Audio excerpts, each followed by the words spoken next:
Chat. I'm back home. Hi. Yep. I've got a cool new hat, and I'm gonna wear it basically every stream now. um, I also have this cool shirt that I got. You can't read it, but it's a Dreams album. I got the box set with the shirt, so it's really comfy. It's really, really soft and comfortable. So, yeah. Anyways, today we're doing something fun because okay, I gotta explain. So I wasn't around in the fandom at this time, but apparently one year for Valentine's Day, somebody released a dating simulator based off of the Minecraft manhunts that Dream does. And I'm not sure when it happened, but the download link got locked. So if you didn't have the game already, you pretty much couldn't get it. A Mac download did resurface after a bit, but the Windows version was thought to be completely lost. Basically, if you didn't already have the Windows version, that was it. But somebody on Twitter apparently had the files for the game and was now distributing it, so if people want to play the game, they can. Like us. Um there is a guide for the game, but I might wing it. I don't know.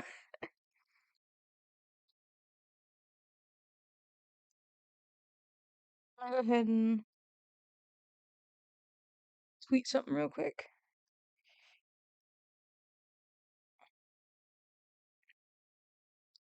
But yeah, I think I'm just gonna wing it. I'll have the guide up if I want it, but yeah. Oh, also, um, so I have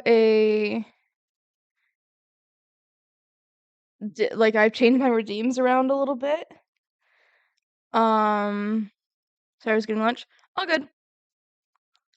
Um, so obviously we used to have my change lights thing, but now I'm using these two ring lights like I did in the other place. So now there is a redeem for changing these lights and a redeem for changing my ring lights. They're two different ones. Um so yeah, with the ring lights, you can either choose one color or you can choose two, no matter how badly they're gonna clash. Um and you can also specify whether you want it to be like if you do two colors, like oh you want the say you choose like red and blue or something, you could specify whether you want the red to be on the big or the little one. I know it's a little complicated, but y'all will get the hang of it. So, anyways, I'm gonna get the game all ready to go.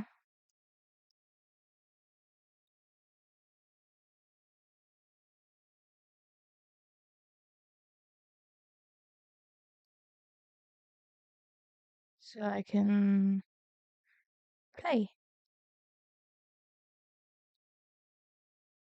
Beep beep beep. Okay.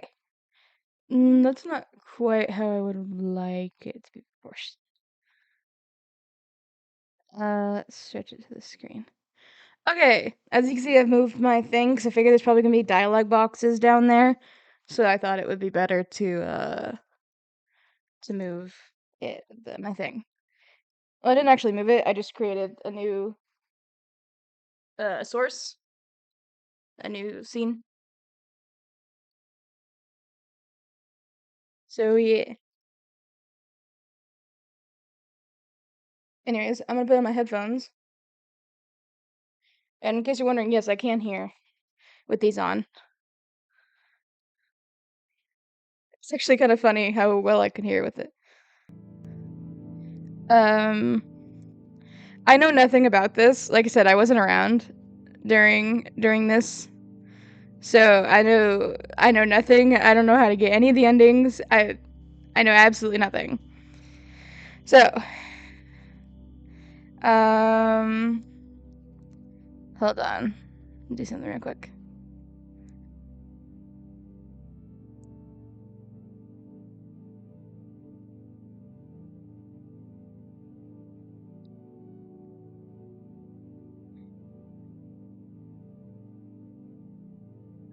There's an ad break.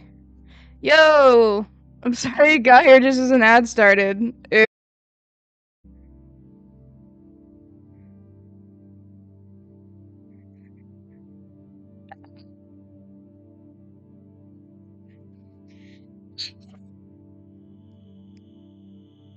I am so sorry.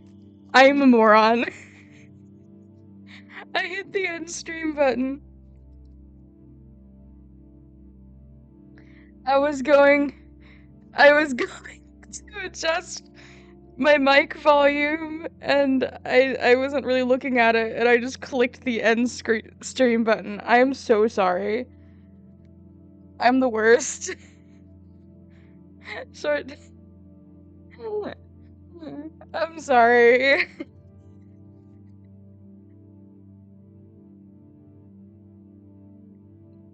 Just me and having stream issues. I was literally just about to press start too.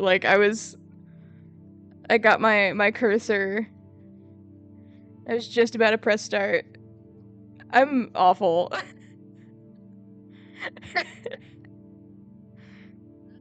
I'm sorry.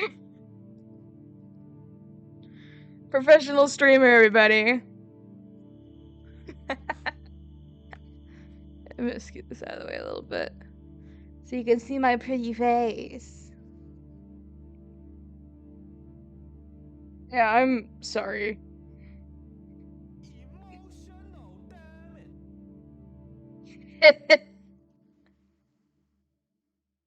Oh, great. Blurp is back. I don't know why it does that. It's up. Okay, cool. If we're all back, then I'll get started. When I upload the VOD to YouTube, I'll edit them together again. Lord. Anyways. Let's start, I guess. I don't know. Oh my god, I forgot I have to read and shit. Oh god. It's a good thing I have some water here. 8:59 p.m. You stretch in your seat in the process of getting ready for a match of Hypixel with your friends when you've gotten a notification on your phone. It was an alert from Twitch. Your favorite streamers are online. Hey, like me. I don't know. You finished setting up and proceeded to wait for your friends in the lobby. Thinking they were taking quite a long while, you decide to put the stream up on your phone. What kind of phone is that? I wonder.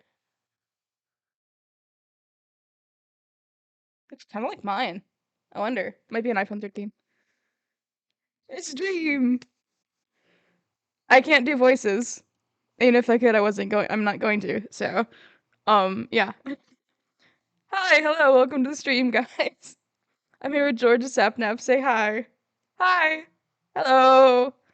We'll be doing another Minecraft challenge for this stream. This challenge we coded so that suddenly the voices begin to fade out as your eyelids started to feel heavy. Oh, that's not good. You tried to fight against the urge to shut your eyes, but it was proven futile as you felt your body fall back from your seat, completely blacking out. That's probably not good. It's a Minecraft thud. This nose is a little thing here. You guys can see my cursor, can't you?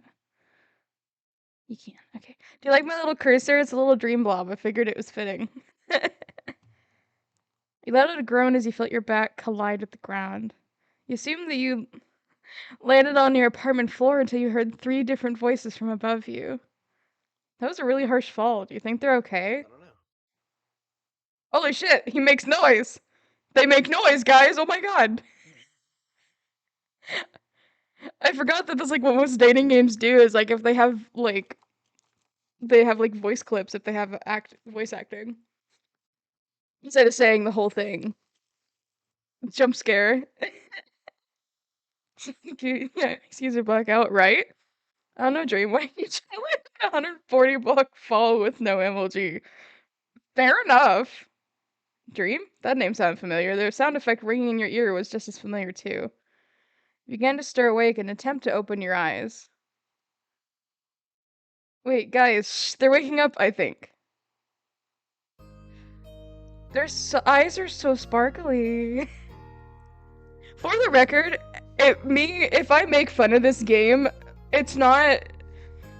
It's all lighthearted, okay? I think this is genuinely a really cool thing that someone did for completely free, right? So all of me making fun of the game is completely lighthearted. I wanted to make that clear.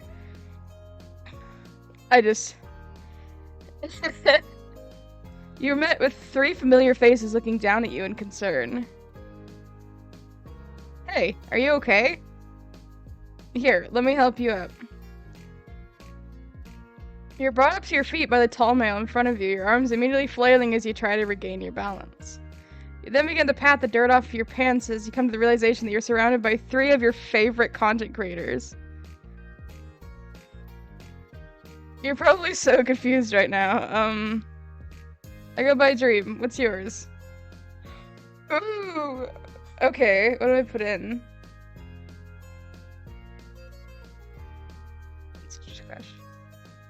Let's put in Citrus. You introduce yourself. Dream grins. Hi. Cute. Citrus, nice to meet you. Dream is then pushed up to the side by Brunette who had a bandana tied around his forehead. You seem to be a really energetic person. Hi. Hey there, Citrus, I'm Sapnap. Sapnap, you didn't have to shove me. Just weren't quick enough to move out of the way. This is so them. They absolutely would. You bashfully nodded and waved back to the two as they both began to bicker. You heard a sigh coming from your right and looked toward the shorter brunette.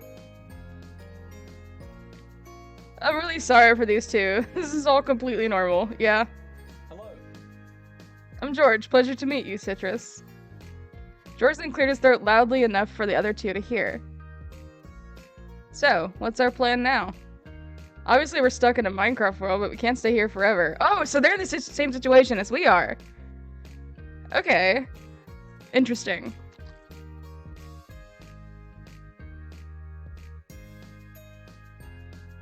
That's very interesting, actually. I didn't realize that they were also stuck here. Flustered, Dream and Sapnap had fixed themselves and focused on the situation at hand. How do you think we can get out of this? Any ideas? Seems they have discussed this before you arrive, confirming that everyone was from the real world and there was not a bot built into the game's code. Seeing you fall from apparently 140 blocks high also served as enough evidence that you, too, were real to them. A moment of silence had passed for a while as all 4 of you tried to think of a solution. Free the end? Everyone turned to Dream. The what? The end. We find the stronghold, beat the Ender Dragon, and free the end, just like we usually do our challenges. I'm not sure if this will help us get back, but it's worth a try, right? But then this is us, Dream. We're not our characters anymore. We're actual people stuck in their places. We can't just die and respawn. 0 hearts and we disappear. How are you so sure about that? You don't know if that's true. You also don't know if that's not true?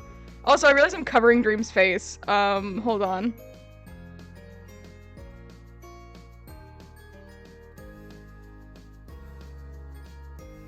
I don't want to cover them up. I feel bad. Because if I'm here, I'm gonna cover it up too. The mask. This is old. Also, my webcam is not, cropped properly. Don't mind that. I can fix that. Hold on. Because normally it's just off to the side, and it helps sometimes to just not do that. Okay, it's a crop.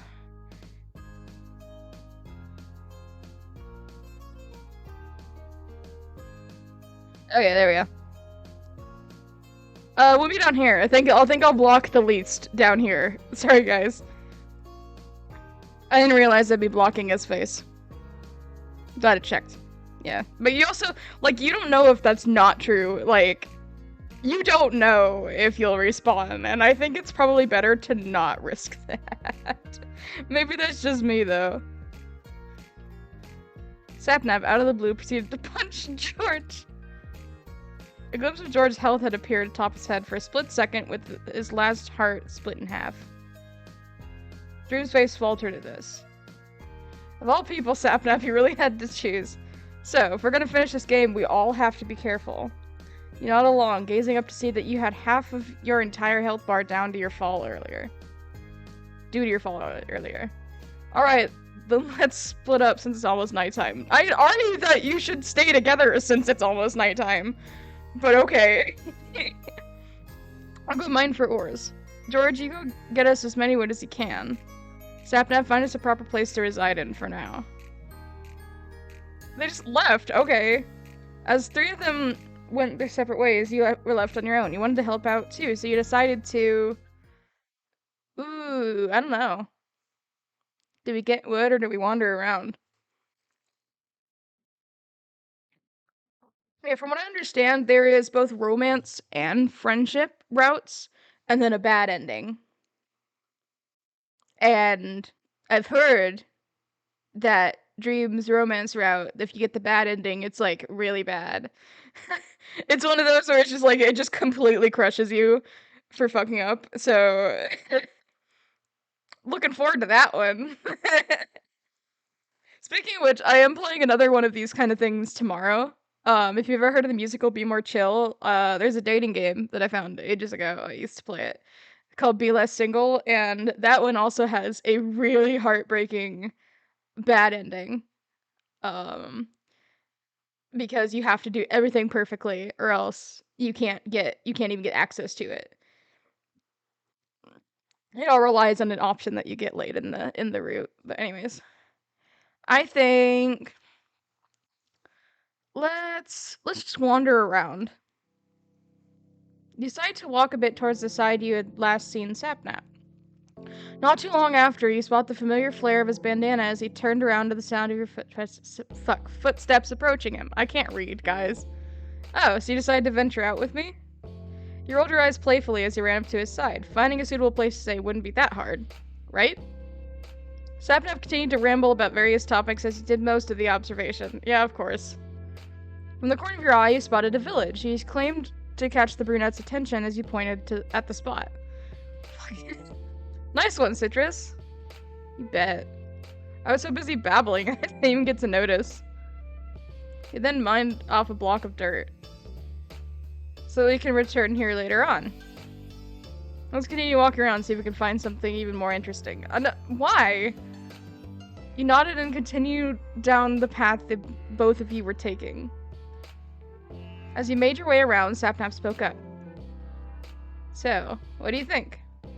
You glanced at him confused. Sapnap just laughed as he placed his arms behind his head. I guess you didn't hear me. Don't worry, I swear. I'm kind enough to repeat myself. I was wondering, what would be the first thing you'd like to do the moment you get out of here? Take a break from the computer, have a hangout in real life. I'd rather stay here. Go for a walk on the beach, take some time to wind down.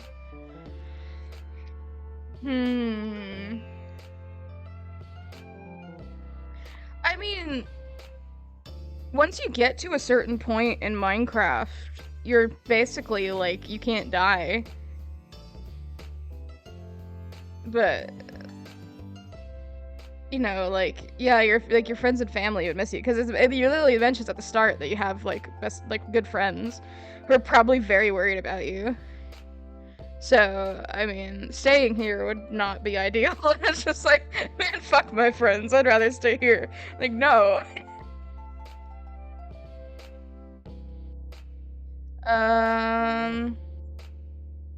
Let's take a break from the computer. All you've been doing all summer break was play Minecraft and watch them do dumb challenges. Maybe it was time to just calm down and call a few friends over, relish in some fun physical activities that you used to do. I like the sound of that. Keeping your friends close, shoving them when they do a really funny joke. Yeah, I think I'd like to do that too. He gives you a grin as you both continue down the path you followed. Ruined portal. As you reach the end, the biome turning from a grassy field to one of a jungle, the both of you spotted a ruined nether portal. Your eyebrows raised in surprise as Sapnap turned around, his hands cupped around his mouth as he called out. Guys, we found a ruined portal! As his voice echoed throughout the dark oak forest, the two other members had made their way towards the both of you to regroup. Cool. Hi, Dream. Nice find! As everyone reunited, they had huddled around the ruined portal. Dream and George had exchanged the materials they had obtained, successfully creating a crafting table. Dream creates enough stone axes and pickaxes for everyone to be able to defend themselves when needed. George then stashes the crafting table in his inventory. So they figured it out pretty damn quick, huh? Well, let's see what the chest has in store for us. He motioned for Sapnap to take the lead. The brunette bounds over to the chest buried in between the netherrack, opening the lock up and revealing the items locked in. So, this is pretty good. What do we got? A gapple. There's also flint and steel, a few golden ingots, and enchanted golden helmet, and some obsidian blocks. Sapna then quickly sweeps a hand in the chest before anyone can speak up. I call dibs on the flint and steel. Oh god, I don't know if we should let Sapnap have access to fire. George rolls his eyes before approaching the chest. Then I'll grab the helmet. He does like his helmets. Dream was the last to approach the chest, bringing out the two remaining items. He holds them both in his hands as if to weigh his choices. Here, Citrus. He tosses the golden apple to you. You glance at it for a second before looking back up towards the blonde. He simply smiled back at you. You need it more than I do. Besides, these will be handy later on. Fair enough. You're about to speak up when the sound of groaning was heard all around you. Uh-oh, you took too long. The three of you had lost track of time as night came upon all of you. Numerous mobs had begun to spawn. Uh-oh. Guys? There's a village down here. Find one black hole, that's my marker. Upon hearing this, Dream had already sprinted ahead, leaving everyone else to follow his lead. Dream, get back here! As you all ran, you heard a yelp from someone behind you. Ah! George! George was wrestling with a zombie. Sapnap also turned his head around and immediately wielded his axe. As he looked behind the younger brunette, he spotted a creeper approaching his way. Oh god! Shit! Sapnap! George can't help himself. The creeper is more dangerous. Called it for Sapnap to take a big stride aside as he struck the creeper behind him. You nodded to him to continue his way to George. As the creeper began to flash white, you hit the mob one more time. It recedes into dust as a few orbs of EXP had taken its place. When you turn around, you see Sapnap pushing George off in front of him in an attempt to get him to move. He passes by you as you turn back to run with them towards the village. Thanks for having my back, Citrus. Dream turns around. Are you guys okay? Why, bitch, why didn't you help? Hello? All three of you nodded in response. Alright, then come on, we're almost there. Y'all hauled over to the nearby village. Dream had shoved a random door open and ushered you all of you inside, breaking any lever button nearby the entrance to ensure that no other mob could get in. He really didn't have to, but it was better safe than sorry. Right inside as everyone attempted to catch their breath. Anyone hurt badly or anything? You, George, and Sapnap glanced at each other for a minute before shaking your heads all together. Dream sighs in relief before glancing at the iron golem doing its job to protect its village through the window. Well, it seems like we're in a library. Might as well make the most of our time here and rest up until daylight comes back. Dream and Sapnap nodded at this. Dream continued to stay nearby the door, keeping watch of the mobs outside. Sapnap had decided to sit by the staircase to the upper floor of the library. George had already gone up to check out the many books on the shelves. He took this as a time to breathe and venture around. Want to talk more about biomes? Yeah. The recent events had tired you out. Your legs feeling wobbly, you decided to take a seat next to Sapnap. He glances at you. Tiring day, huh? So I'm guessing that it's like... It's one of those things where, like, the most desirable character is gonna be the one that's, like, hardest to get any kind of route with. And probably you have to, like, do it perfectly to get a good ending. That's generally how these kind of games go, from what I can tell. It's that the most desirable character is the hardest to get. So, anyways. You nodded as you bunched your arms on your knees and rested your head on top of them. Sapnap leans against the side of the staircase, heaving out a sigh. You looked at him, and it seemed as if gears were turning in his mind. So, biomes? Garbo's fur at him in confusion as he attempted to bring up a random topic to talk about. He flails his hands around. No, see, what I meant was there any place you labeled as your go-to here? Any favorite biome? Nether, plains, or desert biomes at the end. Ooh. I've always been partial to plains biomes, honestly. Like, every time I play Minecraft, I always, like, try and beeline it for a plains biome. I like the calmer and surface level biomes. Although it'd be covered with mobs in the night, you're still able to adapt and find new ways to advance until dawn.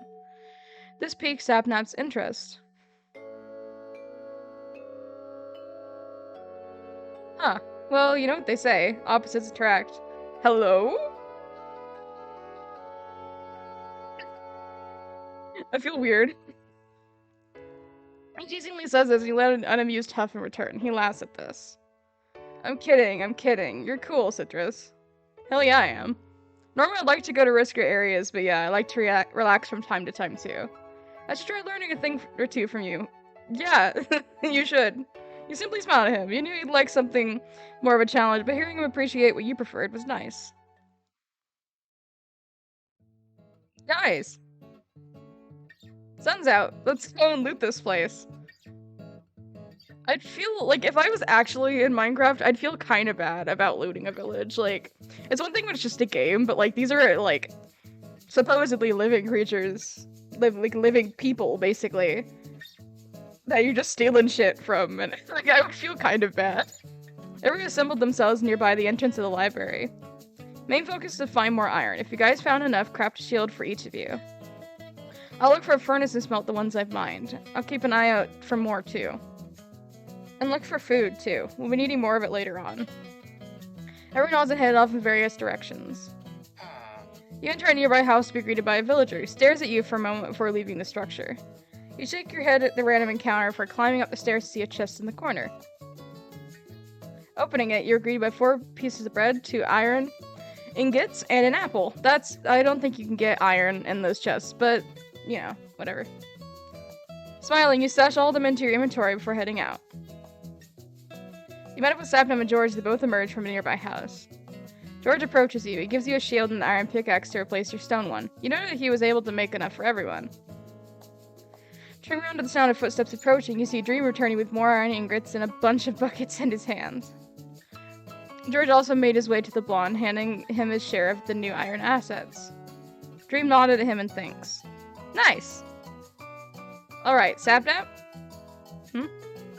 How many obsidian blocks were in the chest? Sapnap pondered for a bit. I think there were 2. Dream glances down at the buckets he had with him and handed a few over to George. Alright, George, you go and get water. I'll go get some lava. Sapnap, I'll stay here and light the new portal up. You stay here and light the new portal up. Dream bounds off to the opposite direction while George walks to the nearby brook. Sapnap walks down the path towards the ruined portal area. Who do you want to catch up to? So I can't follow Dream? Interesting. I'll stick with Sapnap. I feel like I've been, like, leaning towards him this whole time, so I feel like might as well just go for it. You decide to walk down the path, following Sapnap to the portal.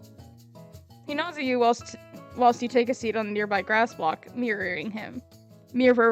That's hard to say. You both sat in silence for a bit as you waited for the others to return. After a while, Sapnap speaks up. His face seemed serious, and it made you worry quite a bit, as you're much used to the cheery expression that had stayed much more constant on his features. So, what are you looking forward to? Like, what do you want to get out of this? You take his question and ponder for a bit. The experience would be useful. Something other than normal. I don't know, really. I don't understand the question, so I'm gonna say I don't know. You swing your legs back and forth as you couldn't bring up a proper answer. You decide to settle on shrugging your shoulders. Didn't really want to expect much of anything. Sapnap sighs at this, though it wasn't in a negative light. Yeah, I don't know either, too. I shouldn't get way ahead of myself with these kind of things. We'll deal with problems the moment they come, right? You nodded. There isn't any point in shaking yourself up for a possible situation that won't even happen after a while. Some things are better dealt with as it comes your way. Sutton inhales deeply in an attempt to calm himself for having a tiny smile on his face.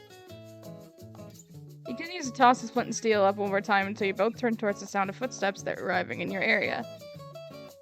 You guys got the stuff? Everyone raises their needed item, confirming they all had what they needed. I feel so useless.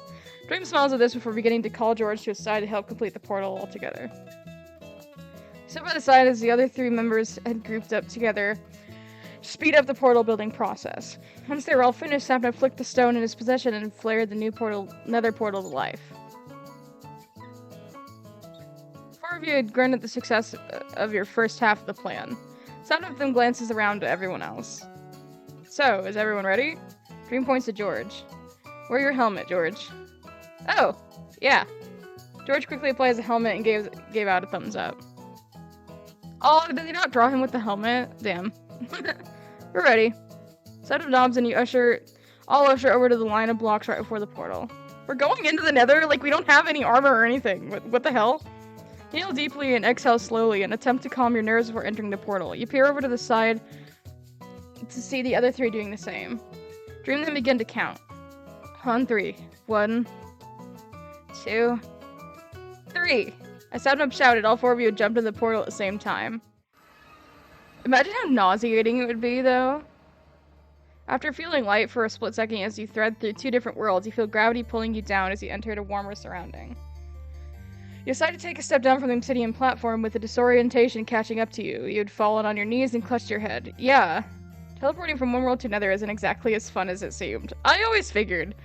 I read a lot of fanfics, so the concept of the nether portal being super nauseating is not foreign to me. I actually have to use the restroom, so I will be back. You guys can listen to the funky music.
Hey guys, I'm back.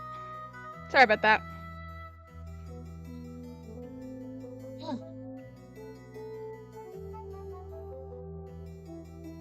I'm really trying to block as little of the text as I can, but I want to have my face up here, so... Really, it seems like no matter what I do, I'm blocking something.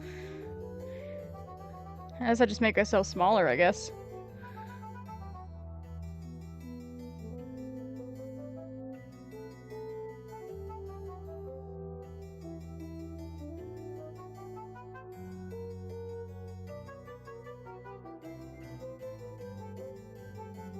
I'm gonna have tiny webcam. You're back, hello! Hi! It's been a while. My microphone smells weird. It smells dusty. But I don't mind. I think this will work, having the tiny webcam. Honestly, it'd probably be better if it was smaller anyways. Let's continue. Okay. The other three had simultaneously grown as they landed. Yeah, hopefully we're never doing this again. I second that. Shaking his head, Dream stood up and batted away the netherrack dust that had gotten all over him from the fall. The other two had followed his lead, and did the same. Dream gazes around the view of endlessly dripping lava, trying to let the scene sink in. The nether. You can hear the dread in Dream's voice, and you're about to approach him about it before he turned around with a stern look on his face. Gather a bunch of netherrack, we'll all need it. You all nodded and split off, and he bounded off to the side, creating a small strip mine to easily gather a big amount of the nearby material. As he mined away, you heard a loud gasp echo from outside the cave. Guys! The fortress! It's right here! How did the colorblind motherfucker spot it before we did? You raised your eyebrows in surprise. It was just near spawn? That's so lucky! You hurriedly mined a bit more netherrack forwarding outside, catching up to Sapnap, who had evidently done the exact same. Nice find, Goggy. I just realized, like, they're gonna have to deal with being set on fire. That's probably not gonna be very pleasant, is it? I'm sure it's fine. George seemingly cringes at the nickname, but was cut off from reacting to the fact that Dream had ruffled his hair. Everyone follows George's lead towards the structure. As your group approaches the nether brick walls, everyone took turns in using their bundles and netherrack to maneuver up to an entrance. As he helped each other up the ledge, George gasped as a wither skeleton attacked him. He had managed to bring up his shield in time to block it. George! I'm fine, let's just go. He shoves the mob back as everyone darted off to the opposite direction. Shit, man.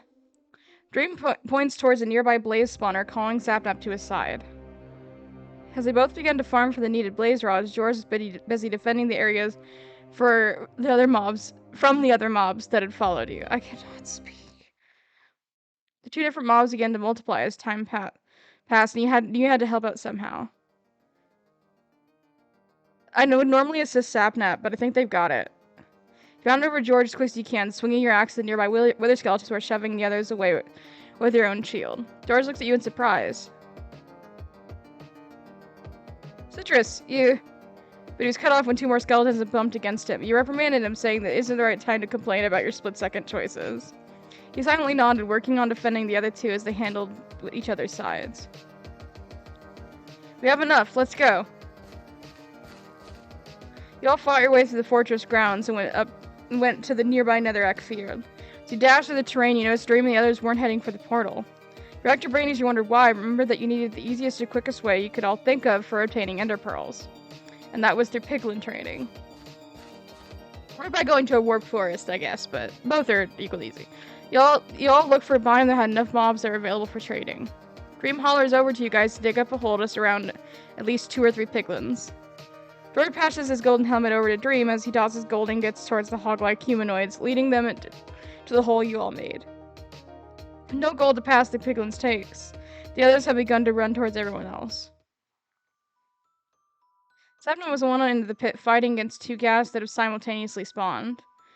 George was on the other end, fending off other piglins and a few wither skeletons that had followed the group. Dream, make it quick! I'm trying! Dream! The ghasts. Those do more damage. Making up your mind, you decide to rush towards Sapnap's side. One of the ghasts have launched a fireball right towards the brunette. You manage to be quicker enough to swing it back with your axe. The fireball missed the levitating mob, but Sapnap thanked you nonetheless. Knew I could count on you, Citrus. You grinned as you both focused on one ghast each. It took you 4 tries to hit the mob back, while it took Sapnap 2. After defeating both of them, you gave each other a quick high five. But shortly after, you both saw that more ghasts were coming your way. Oof. Everything began to overwhelm you from the amount of mobs surrounding you, frowning all of you to the huge amount of pressure you're feeling right now. Sapnap began to call out, peeved tones seeping out of his voice. Dream! Dream rolled his eyes. Let's go, this way. It was visibly irritated as he was pressured, but hopefully everyone would show it off. Y'all bolted towards the right direction of the portal, the one you finally recognized, and gasped in relief when you spotted the familiar purple particles flaring into the air. Dream reaches it first, not entering the vortex, instead opted to take a swing at an approaching aggressive piglin mob. Get in! Now! At a second thought, Sapnap and George entered the portal, their bodies slowly disappearing into the overworld the longer they stayed in. You glanced back at Dream and hesitated. You didn't want to leave him behind. Dream frowned at you. Go! When you didn't budge, Dream instead pushed you through the portal. Is Dream gonna be okay? Ow. When you came to, your first reaction was to frankly check your surroundings for your other companions. We're here, Citrus, we're here. From behind you, you hear Sapnap and George seemingly out of breath. The older of the two is lying on his back, whilst the other was seated on a nearby grass block wiping the sweat from his chin. George's voice wavered when he spoke up. Where's Dream? Your heart sank when you had to explain what had happened before you teleported back into the overworld. They both frowned at this. Of course he would. We have to go back, see if he's still there. We need to help him. Before the argument could get any bigger, Dream had suddenly appeared in the overworld. He landed on the grass with a harsh thud.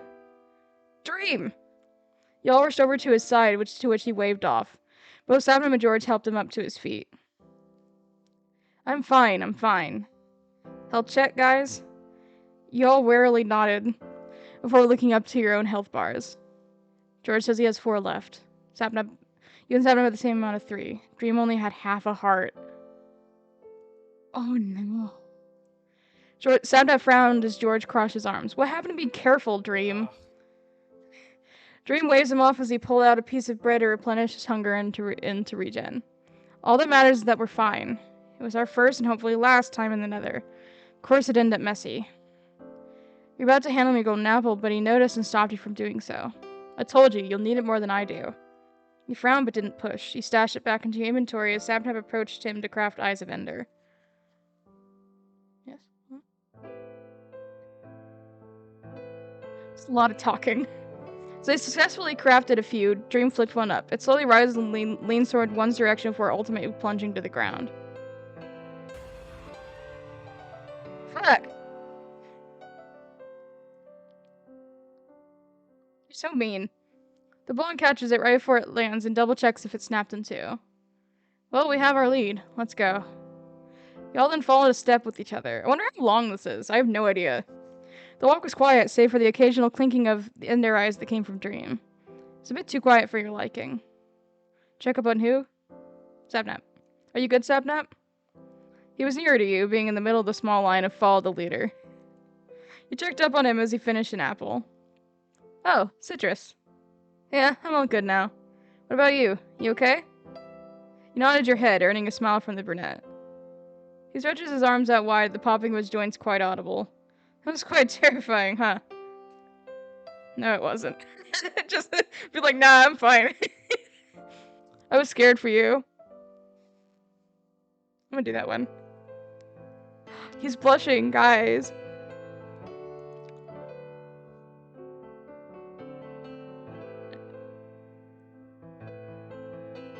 Sapnap was surprised to hear that. Me? You're worried for me? Yeah, dude. You nodded. It was a terrible experience in your opinion, as there were too many close calls. You're glad you're able to You're glad you're able to be of aid to him from time to time and keep him away from danger as much as you could. Oh. He looks at you with a goofy grin. So you're worried for me, huh, Citrus? Oh, shut the fuck up. Shut up.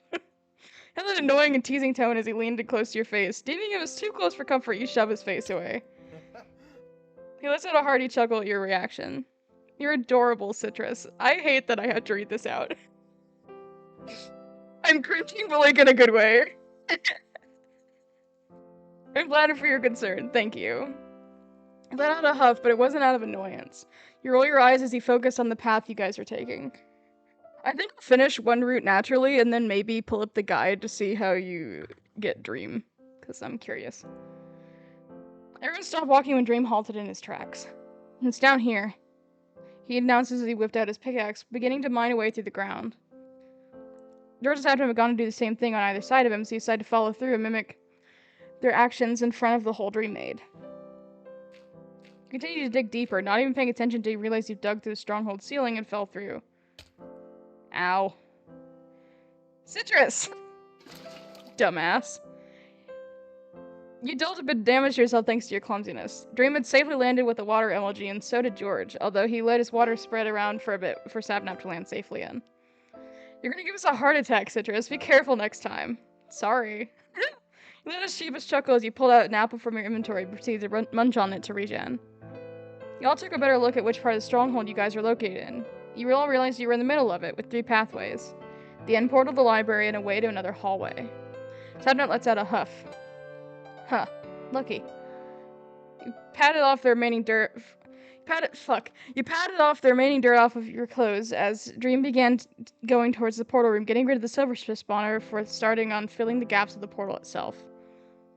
Sapnap scratches his head before heading off to the empty hallway that leads to an iron door. I'll go over here and check if there's any stuff I can grab before we enter. Same. I'll check over here. You were then left to your own devices yet again. Go with whom? Good in the hall. I'm sticking with Sapnap, I think. You jogged over to Sapnap's side. He shoots you a grin, appreciating your company. You both walk down the empty corridor and find a chest in between a bunch of slabs.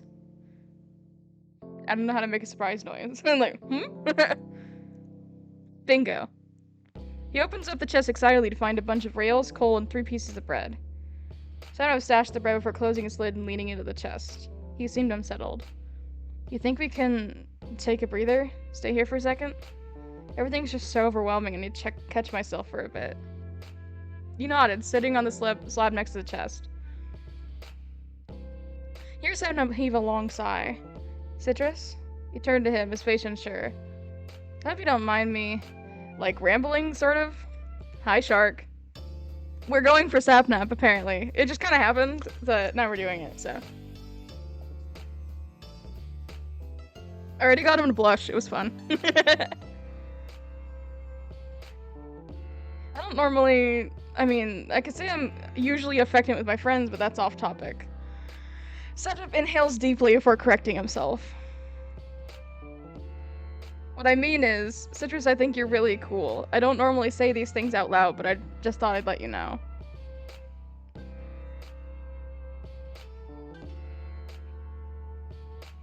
I love and hate this. I don't know, what should I say? I think this option is not great if we're going for him. It's just like, thanks.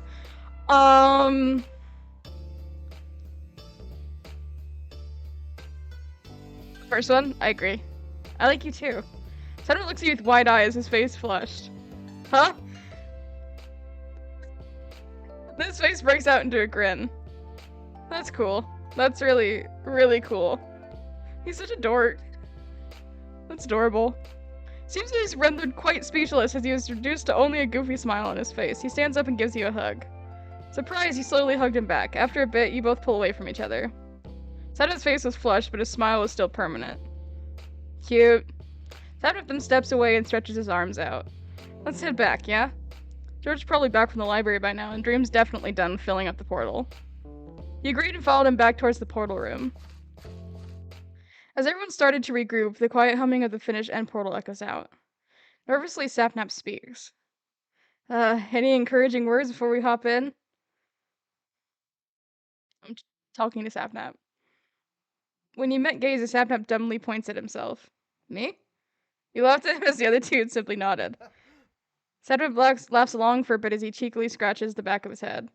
Well, we don't know how things will go in the end, but I'm sure hope we all make it back. Actually, no, I'm sure we'll make it back. Everyone would give each other affirming glances, reassuring one another that they were ready before staring down towards the black vortex. You gripped on the axe and shield you were wielding, your nerves making you feel all jittery.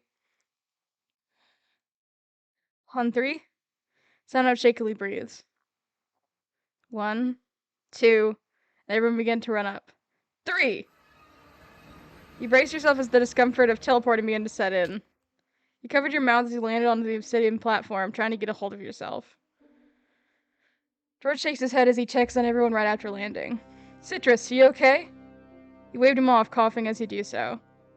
Doesn't particularly convince him, but he trusts you enough to regain your balance yourself. Dream and Sapnap seem to have gotten used to the feeling of teleporting as they seem fine. Appeared fine. You struggled to get back on your feet as they began to build their way towards the center of the island where the dragon was situated. You got yourself on your feet and caught up to them. Go ahead and push towards the dragon. I'll take care of the ender crystals. Make every shot count, George. Of course. He runs off to the sides as he already begun aiming at the top of the pillars. Dream turns to you. Me and Sapnap will go ahead and land attacks on the ender dragon. You steer clear from her, alright? Kill some endermen and grab the pearls as they drop so you can filter them to us or use them for yourself if you have to flee. You oblige, staying in the outer ring of the island as the two childhood friends rush towards the middle. Bitch, why can't I help? You dared to make eye contact with the tall, void-like mobs to aggravate them. Brute effectives began to open their mouths, their irritating buzzing getting louder as they launched themselves at your shield. You shoved them away and attempted to land hits on them whilst taking caution of any of their attacks that managed to get too near to you. After taking at least 2 hits from the mob, you counted the amount of ender pearls you've gained while eating some bread to regenerate your health. Seeing that you've gotten quite a lot, you quickly jumped in the middle and throw some to Dream at Sapnap. Thanks, Citrus. Sapnap managed to catch all of it, tossing the other half towards the blonde who had just landed his water emoji. After a few more minutes of combat, it seemed the Ender Dragon's health had depleted until halfway. George had done his job of shooting all the end crystals. You were busy looking around for the older male when the dragon launched a fireball near you. You only heard a soft thudding sound before you knew it. You were surrounded by purple particles that began to burn you. Ow! Citrus! Use an Ender Pearl. Get out of there! You fumble over the items in your inventory, finally stumbling over a spear-like object and throwing it away to somewhere safer. Your breath was shaking in short puffs as you teleported. You looked up to your health bar to see you had 2.5 hearts left. Citrus, are you okay? I want to reassure that you're fine, even a wave of your hand, but the required effort to do so was too much for you. It ended up making you feel a lot more lightheaded. George, we need you. Being the nearest one to you, George glanced back to you worriedly. You shook your head in an attempt to tell him to go help the others. George furrowed his eyebrows together for a turning away and ran towards the middle. I'm right here. We need your help in keeping the dragon away from Citrus. Got it. Right, Dream was the sole person out of everyone in your group to have experienced being on half a heart, and you were close. Say it hurt was sugarcoating it. You felt excruciating pain as your heart tried to make up for the blood you've lost from the recent situation. So breathe heavily, you fiddled around for the golden apple that stayed in your inventory the entire time. The last time you glanced at the dragon's health bar is nearly finished. Just a few critical hits and it would be over. Besides, you took your time, finally being able to fish from all of your belongings. You were about to eat it when you heard a bellowing noise from above. The Ender Dragon was coming right at you. Citrus! You froze up and shut your eyes tight as you braced yourself for what was about to happen. You heard the noise of a hit. You didn't feel any pain.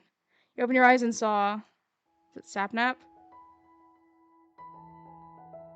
Sapnap. He wielded his axe and managed to land the last hit at the dragon who had been only 1 hit away. The dragon screeches as it levitates up, light protruding its body as it slowly disintegrates into specks of particles and EXP points.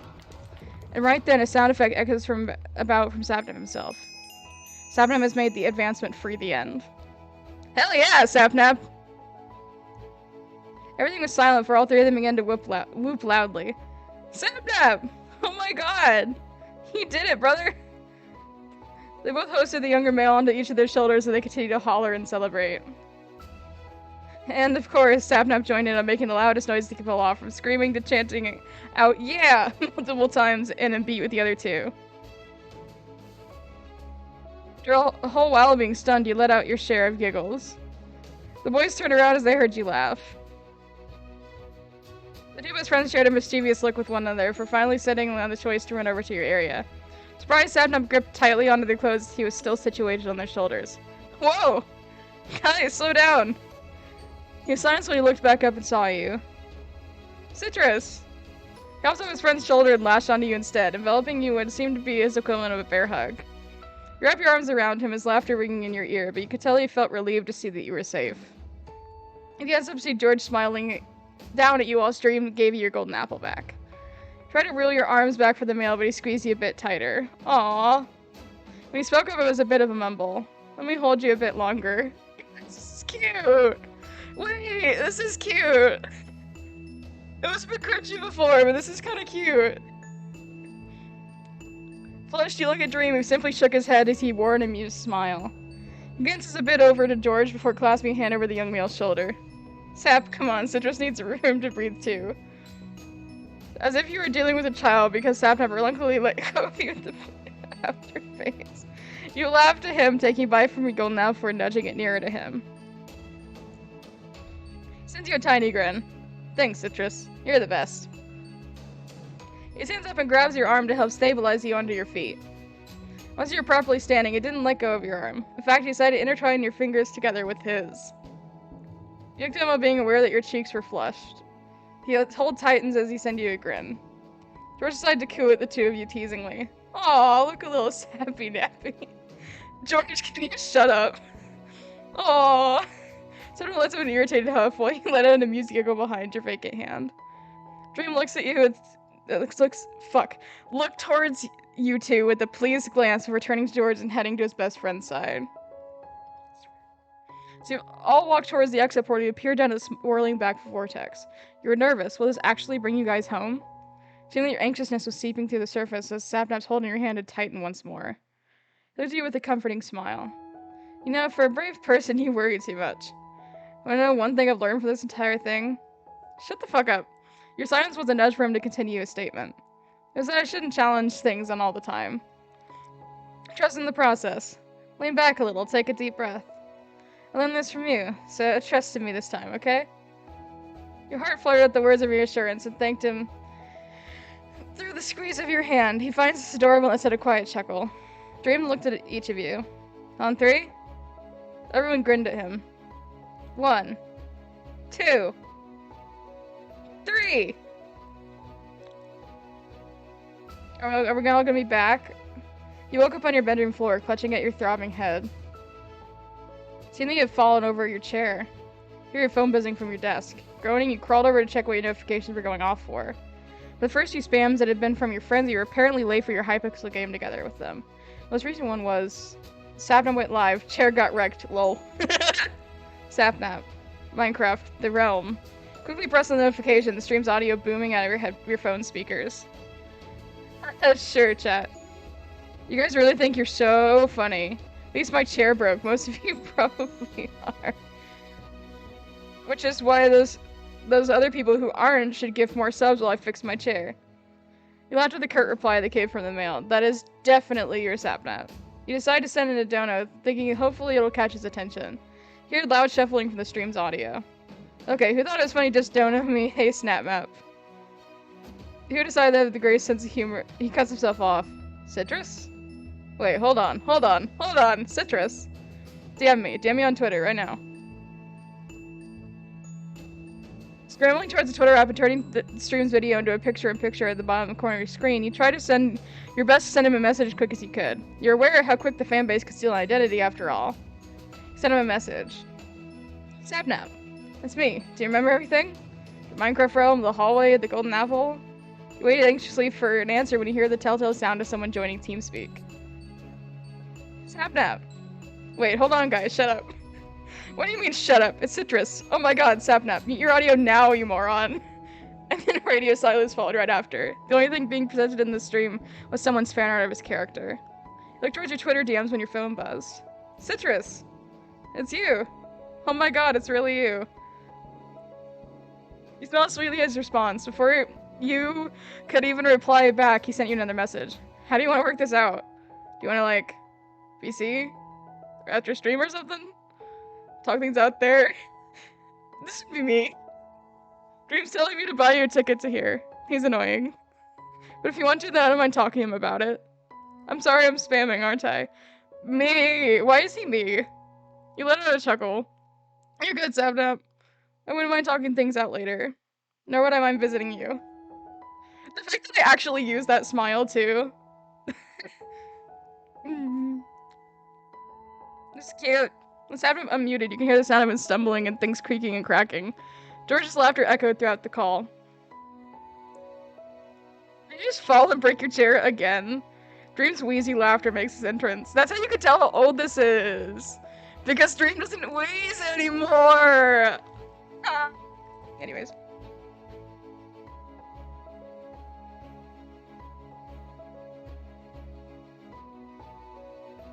Sabnap, get a hold of yourself. You watch as they both push on with questions about you and laughing at Sabnap's antics. Can't wait for the call after the stream ends.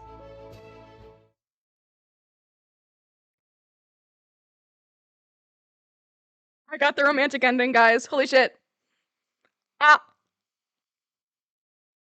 Streamer got, what's the word, Riz? Is that how you use that? I don't know. I feel old. That's how you use that, right? Streamer has Riz. Oh. Hello! Oh, you're so cute! It's DreamXD. Is that DreamXD? Precious. New player, interesting. He must be Citrus. I'm XD. I'm in charge of everything in between here. That's adorable! Is it though? Because I've heard people say that it's not. So, like, I don't know. Seems you even locked an ending. That's really cool. Say, if you can unlock everyone's ending, maybe you could help me find the secret code. Seeing an opening here and there, but I'm having trouble achieving the code I need. Maybe it'll benefit you too. Maybe I have to get everyone else's endings and then I can unlock Dream's ending. Maybe that's how you do it. I haven't looked at the guide yet that someone made, so I don't actually know how to do it. Then it'll be up to you if you'd like to help me. It'd be really cool if you do. Until then, I'll see you next time.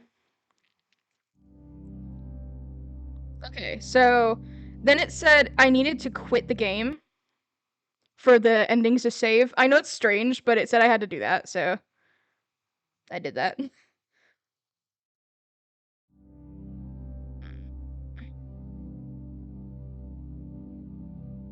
So, nope, I didn't mean to pin that. The art style's really cute, though apparently the artist isn't active anymore, so. Sadly. Anyways. Yeah, it sucks, but it happens. A lot of the older artists aren't part of the fandom anymore. Whatever. Okay, so I guess we go for George now. Do I have to get... Okay, I'm gonna look at the guide. Someone sent me the guide in DM, so I'm gonna go. For every ending, you quit the game to save your progress. Also, to get the romantic route, always answer with "I like you," but only when you get all romantic cutscenes. Oh, okay. So you have to. You can't just say "I like you" if you haven't like been going for them. Imagine that's how probably you get a bad ending or something.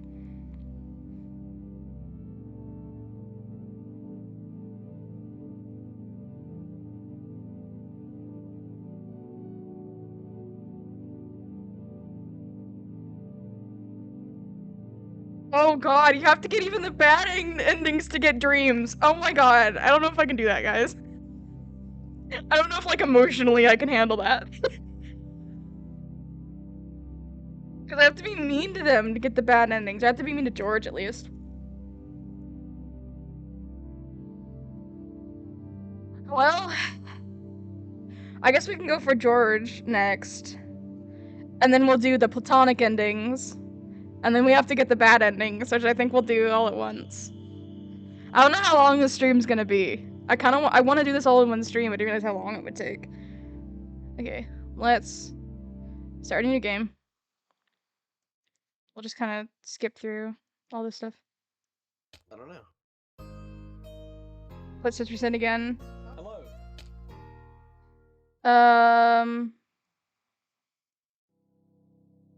He tried to walk towards the path George had taken, one leading deeper into the forest by him. Citrus. So you decided to catch up with me. He nodded as he went to the opposite side of the tree he was getting materials from, starting to break it down. I'm so glad you went with me. This way we can get more supplies a lot faster. He smiled at him as he went to another tree to gather more materials. After a bit of silence passed between you two, George spoke up once more. So, you play Minecraft. I'm pretty sure you know of us. Is there anything you'd like to do in particular that got you into it? I'm quite interested in coding, actually. I just happen to like the game. Let's just focus on getting more wood. So I'm guessing that's how you would get the bad ending. This is, like, platonic, and this is romantic. Because it says to get his romantic ending, you have to pander to him, and his whole thing is coding, so I'm guessing that's what you do. Right? Like, that makes sense, I guess? Actually, coding is really interesting, so, I mean, like... I guess, yeah, I mean, technically what got me into the game was all these, like... all these, like, modded things, which is coding, so it's not entirely a lie. I've done both Sabnum and George Romantic, yeah. You haven't exactly had an experience doing it per se, but you would like to tackle it someday. And Minecraft seemed like a good start for you. A blank slate for different mods you can create. Fair enough, honestly. Look at those sparkly eyes. He's so pretty. Pretty boy. Anyways, coding, huh? Cool. Maybe once we're out of here, I could try teaching you the basics. I know quite a lot about it.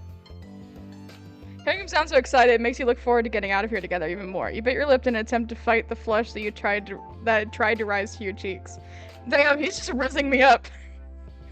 Once you feel like the amount of materials you've gotten was enough, you peer back and see George waiting for you to finish up. Let's head back, yeah? You know, as you both make your way back when Sapnam had called out. Guys, I found a ruined portal!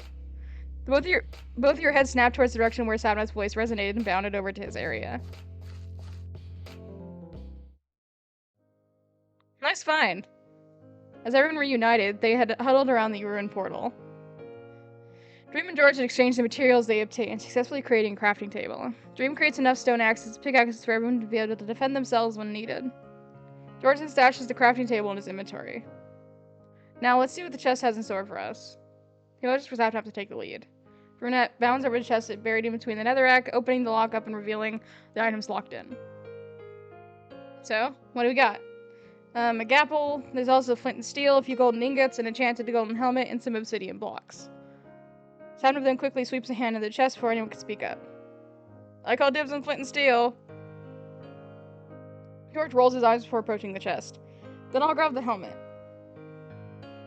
Dream was the last to approach the chest, bringing out the two remaining items.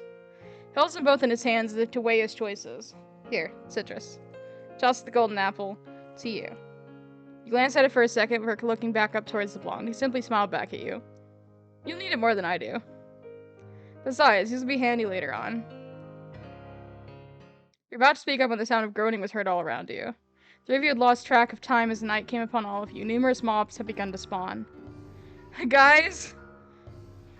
There's a village down here. Find a one black hole. That's my marker. Upon hearing this, Dream had already sprinted ahead, leaving everyone else to follow in his lead. Like, fuck you, Dream. As you already heard a yelp from someone behind you. Ah! George! George was wrestling with the zombies. After him had also turned his head around and immediately wielded his axe. As you looked behind you, the younger brunette, you spotted a creeper approaching his way. Defend George. You were much closer to George. You sprinted towards him while Sapnap turned around to the hissing of the mob behind him. You lifted your axe up and high before striking down a crit onto the zombie that grabbed a hold of George. Doing it 3 more times, the mob then disappeared into smoke and a few orbs of EXP. George, seemingly out of breath, appreciates your help. Thanks, Citrus. Dream turns around. Are you guys okay? The 3 of you nodded in response. Alright, then come on. We're almost there. You all hobbled over to near my village. Dream had shoved a random door open and ushered you all inside, breaking any lever or button near it by the entrance to ensure no other mob could get in. You really didn't have to, but it's better safe than sorry. Dream then sighed as everyone attempted to catch their breath. Anyone hurt badly or anything? You, George, and Sapnap glanced at each other for a minute before shaking your heads all together. Dream sighs in relief before glancing at the iron golem doing its job to protect its village through the window. Well, it seems like we're in a library. Might as well make the most of our time here and rest up until daylight comes back. Dream and Sapnap nodded at this. Dream continued to stay nearby the door, keeping watch of the mobs outside. Sapnap had decided to sit by the staircase to the upper floor of the library. George had already gone up to check out the many books on the shelves. He took this as a time to breathe and venture around. Books. He decided to head upstairs. He wanted to see what the library had in store for you. Hearing your footsteps approaching, George sees you standing at the top of the stairs. Citrus. He smiles at you as he puts a book back on the shelf. You question him as to why he did that, as he seemed quite interested in it. Oh, it was nothing, really. You don't buy it one bit, but you let it slide. You sit next to him as you peer at the multiple books with enchantment table language engraved on the spines. Your fingers brush against the lid before George clears his throat. So, books. You like books too? I enjoy reading a lot. You like the way books open up a different world for you to discover and conform to. You smile at probably the countless books you've decided are your favorite ones, whether they are just a standalone or a long series. George smiles. I love the eyes. It's a very shiny art style, but in a good way, and the eyes are just gorgeous. You think that too, huh? It's just kind of like here too, opening portals, finding different parts of its universe, understanding its lore. Then catches himself from rambling further, his face tinging pink. Sorry, I think I've said too much. You reassure him that he hadn't. You tell him you enjoy hearing him talk about the things he is interested in. He looks a bit shocked at your response for settling on a smile. You're great company, Citrus. Guys! Sun's out. Let's go loot this place. Everyone's assembled themselves nearby the entrance of the library. Main focus is to find more iron. If you guys found enough, craft a shield for each of you. I'll look for furnace and smelt the ones I've mined. I'll keep an eye out for more, too. And look for food, too. We'll be needing more of it later on. Everyone nods and heads off in various directions. You enter a nearby house to be greeted by a villager who stares at you for a moment before leaving the structure. You shake your head at the random encounter before climbing up the stairs to see a chest in the corner. Opening it, you're greeted by 4 pieces of bread, 2 iron ingots, and an apple. Smiling, you stash all of them into your inventory before heading out. You met up with Sapnap and George as they both emerge from a nearby house. George approaches you. He gives you a shield and an iron pickaxe to replace your stone one, and you noted that he was able to make enough for everyone. Turning around to the sound of footsteps approaching, you see Dream returning with more iron ingots and a bunch of buckets in his hands. George also made his way to the blonde, handing him his share of the new iron assets. I literally already read this before. Dream nodded at him in thanks. Nice. Alright, Sapnap? How many obsidian blocks were in the chest? Sapnap pondered for a bit. I think there were 2. Dream glances down at the buckets he had with him and handed a few over to George. Alright, George, you go and get water. I hate you. I'll stay here and light the new portal up. You stay here and light the new portal up. Dream bounds off to the opposite direction while George walks to the nearby brook. Sapnap walks down the path toward the room portal area. What do you want to catch up to? George! We're doing Goggy. Sped up a bit and caught up with George. He smiles at you as you both fall into step. As you approach the small body of water, George crouches down and scoops up enough water into the bucket. You seem really easy to talk to, Citrus. How are you with your friends on your end? They mean the world to me. You smile as you thought of your friend group. They always knew how to brighten up your day when it gets too much. You do anything it takes to make them just as happy. George smiles at this. Pretty boy, pretty boy, pretty boy. I feel the exact same. I give them everything I have, but having smiles on their faces too. You can hear the fondness dripping from his voice. The other 2 seem to be very dear to him, you concluded. Let's head back. You nodded for walking right behind him, following the path back towards the ruined portal. Sorry, itchy. You guys got the stuff? Everyone raised their needed item, confirming that they all had what they needed. Dream smiles at this before beginning to call George to his side to help complete the portal together. He stood by his side as the 3 other members had grouped up together to speed up the portal building process. Once they're all finished, Sabnab flicked the stone in his possession and flared the new nether portal to life. Four of you grinned at the success of your first half of the plan. Sabnab then glances around to everyone else. So, is everyone ready? Dream points to George. Wear your helmet, George. Oh, yeah. George quickly applies the helmet and gave out a thumbs up. We're ready. Sabnab nods and you all usher over to the line of blocks right before the portal. You inhale deeply and exhale slowly, and attempt to calm your nerves before entering the portal. You peer over to the side to see the other three doing the same. Dream then began to count. On 3. 1, 2, 3. As Sabnab shouted, all four of you jumped to the portal at the same time. What do you think? Do you think that the portal would be like super nauseating? Or do you think it wouldn't be that bad? I'm curious what you guys think.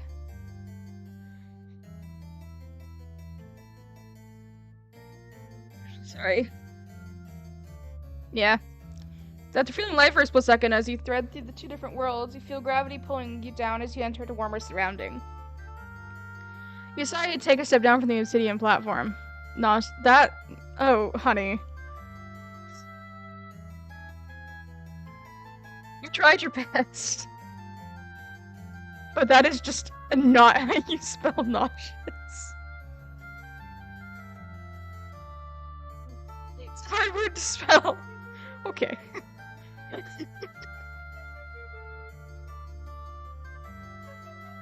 Sure it is. No one's redeemed light change, by the way. Like, there's been no redeems this stream besides, like, a couple of audio ones. You guys suck. And, hi, bestie! We already got Sabnab's romantic route. You missed it. Like, actually had me blushing and shit. Like...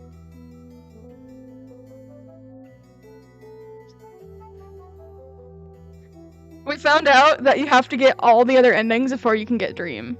So, that means the bad endings. Which is fun. It's fun, isn't it? It didn't work. Is it not playing or something? Because it plays in my head. In my headphones.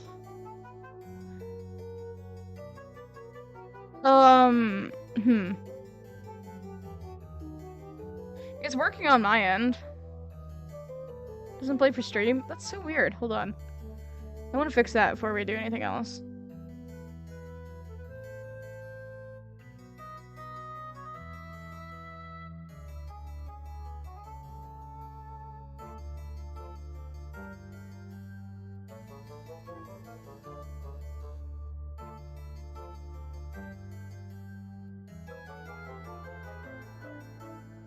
I don't know. I don't know why it's doing that. It's so weird. Hold on.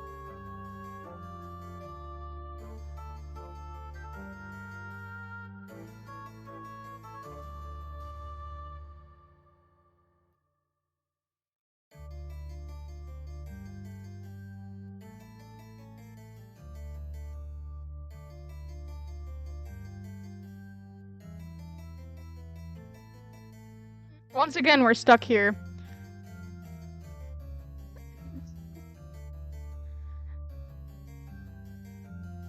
It's gone kind of slow. Sorry, guys.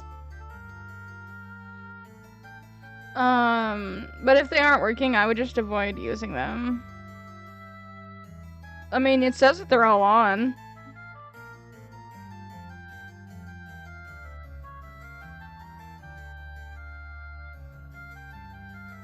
Yeah, it says they're all going. Okay. Anyways. You guys should use your channel points. Remember, we had the light change, and we have... Like, there's so many redeems here that you guys never use.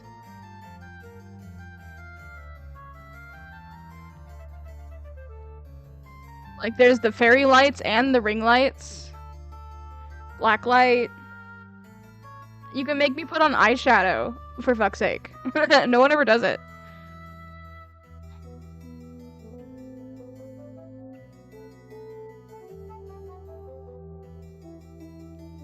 Like...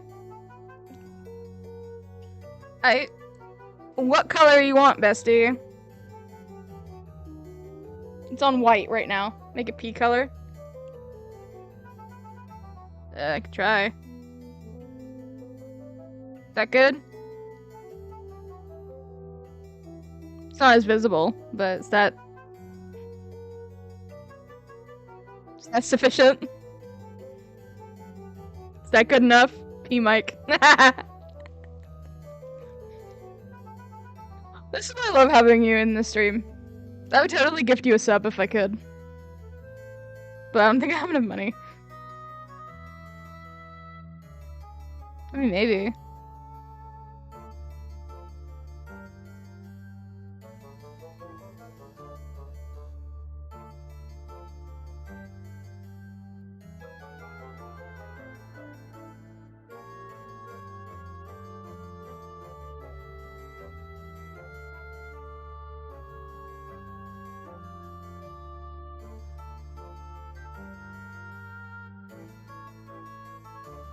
I have the money.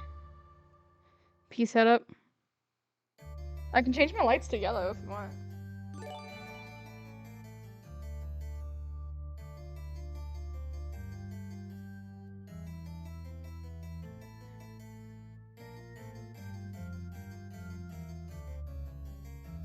Guarantee it'll look good.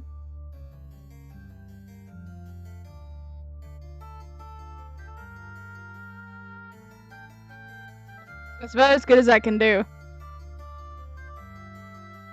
Here, let me,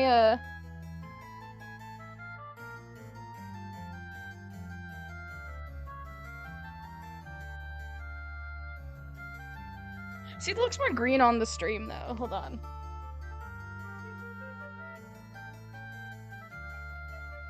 I gotta... Since I have to cycle through, flashes, I'm gonna go ahead and turn off the camera while I do it.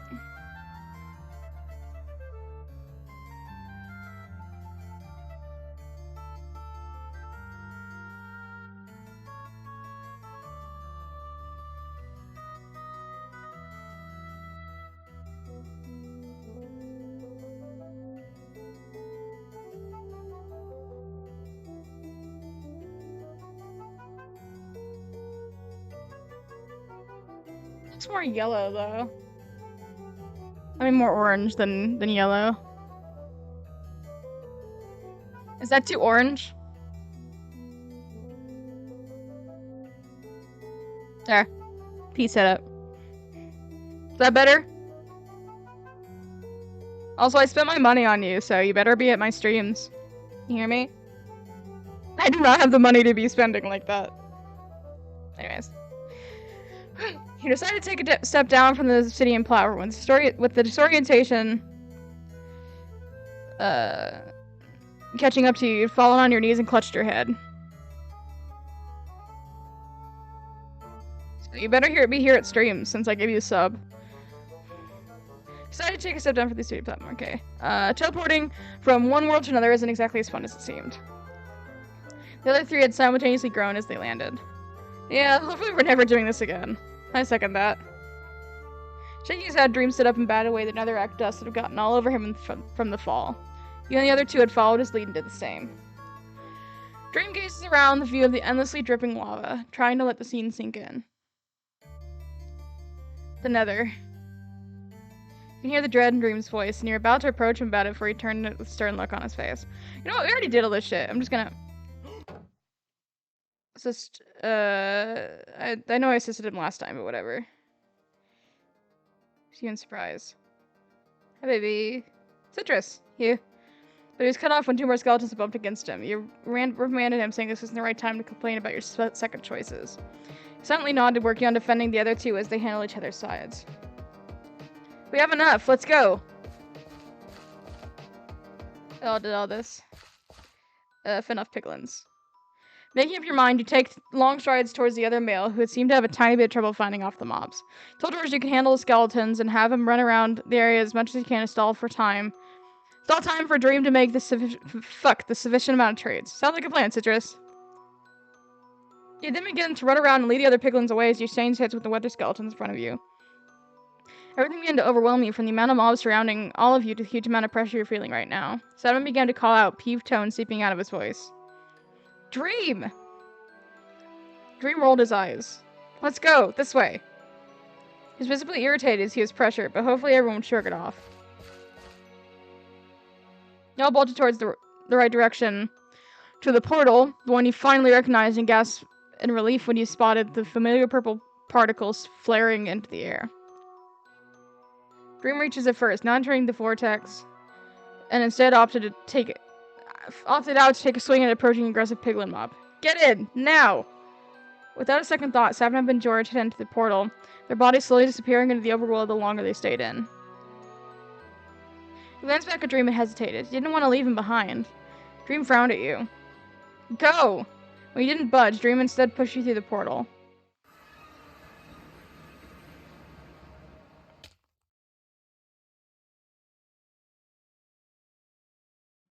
When you came to, your first reaction was to frantically check your surroundings for your other companions. We're here, Citrus, we're here. From behind you, hear Sapnap and George seemingly out of breath. The older of the two was lying on his back, whilst the other was seated on a nearby grass block, wiping sweat from his chin. George's voice wavered when he spoke up. Where's Dream? Your heart sank when you had to explain what had happened before you teleported back in the overworld. They both frowned at this. Of course he would. We have to go back, see if he's still there. We need to help him. Before the argument could get any bigger, Dream had suddenly appeared in the overworld. Landed on the grass with a harsh thud. Dream! Y'all rushed over to his side, to which he waved off. Both Sapnap and George helped him up to his feet. It's fine. I'm fine. Health check, guys. Y'all warily nodded before looking up to your own health bars. George says he has 4 left. You and Sapnap have the same amount of 3. Dream only had half a heart. Sapnap frowned as George crossed his arms. What happened to being careful, Dream? Dream waves him off as he pulled out a piece of bread to replenish his hunger and to regen. All that matters is that we're fine. It was our first and hopefully last time in the Nether. Of course it didn't get messy. You're about to hand him a golden apple, but he noticed and stopped you from doing so. I told you, you'll need it more than I do. He frowned but didn't push. He stashed it back into your inventory as Sapnap approached him to craft Eyes of Ender. As they successfully crafted a few, Dream flicked one up. It slowly rises and leans toward one direction before ultimately plunging to the ground. One catches it right before it lands and double checks if it's snapped in two. Well, we have our lead. Let's go. You all then fell into step with each other. The walk was quiet, save for the occasional clinking of the ender eyes that came from Dream. It was a bit too quiet for your liking. Check up on who? Hello? Yeah. Any injuries, George? You slowed your pace down to match with George's, who was situated in the very end of your little line to follow the leader. The colorblind male had been munching on his share of bread, effectively replenishing his health. He nods as he swallowed his recent bite. I'm all good, Citrus. Thanks for asking. Do you need anything? The only food I've seen you wield was the gapple from way earlier. You shook your head, letting him know that you have your own stash of foods. A little bit of silence filled the space between you two before George spoke up this time. So, do you have any questions? Like, in general? I just figured that since you've been with us a long time, might as well get to know each other a bit more. I'm supposed to, like, pander to him, but I don't know how. Shark! Shark, you've done this before. What do I say? Shark, you've done this before. Help me out.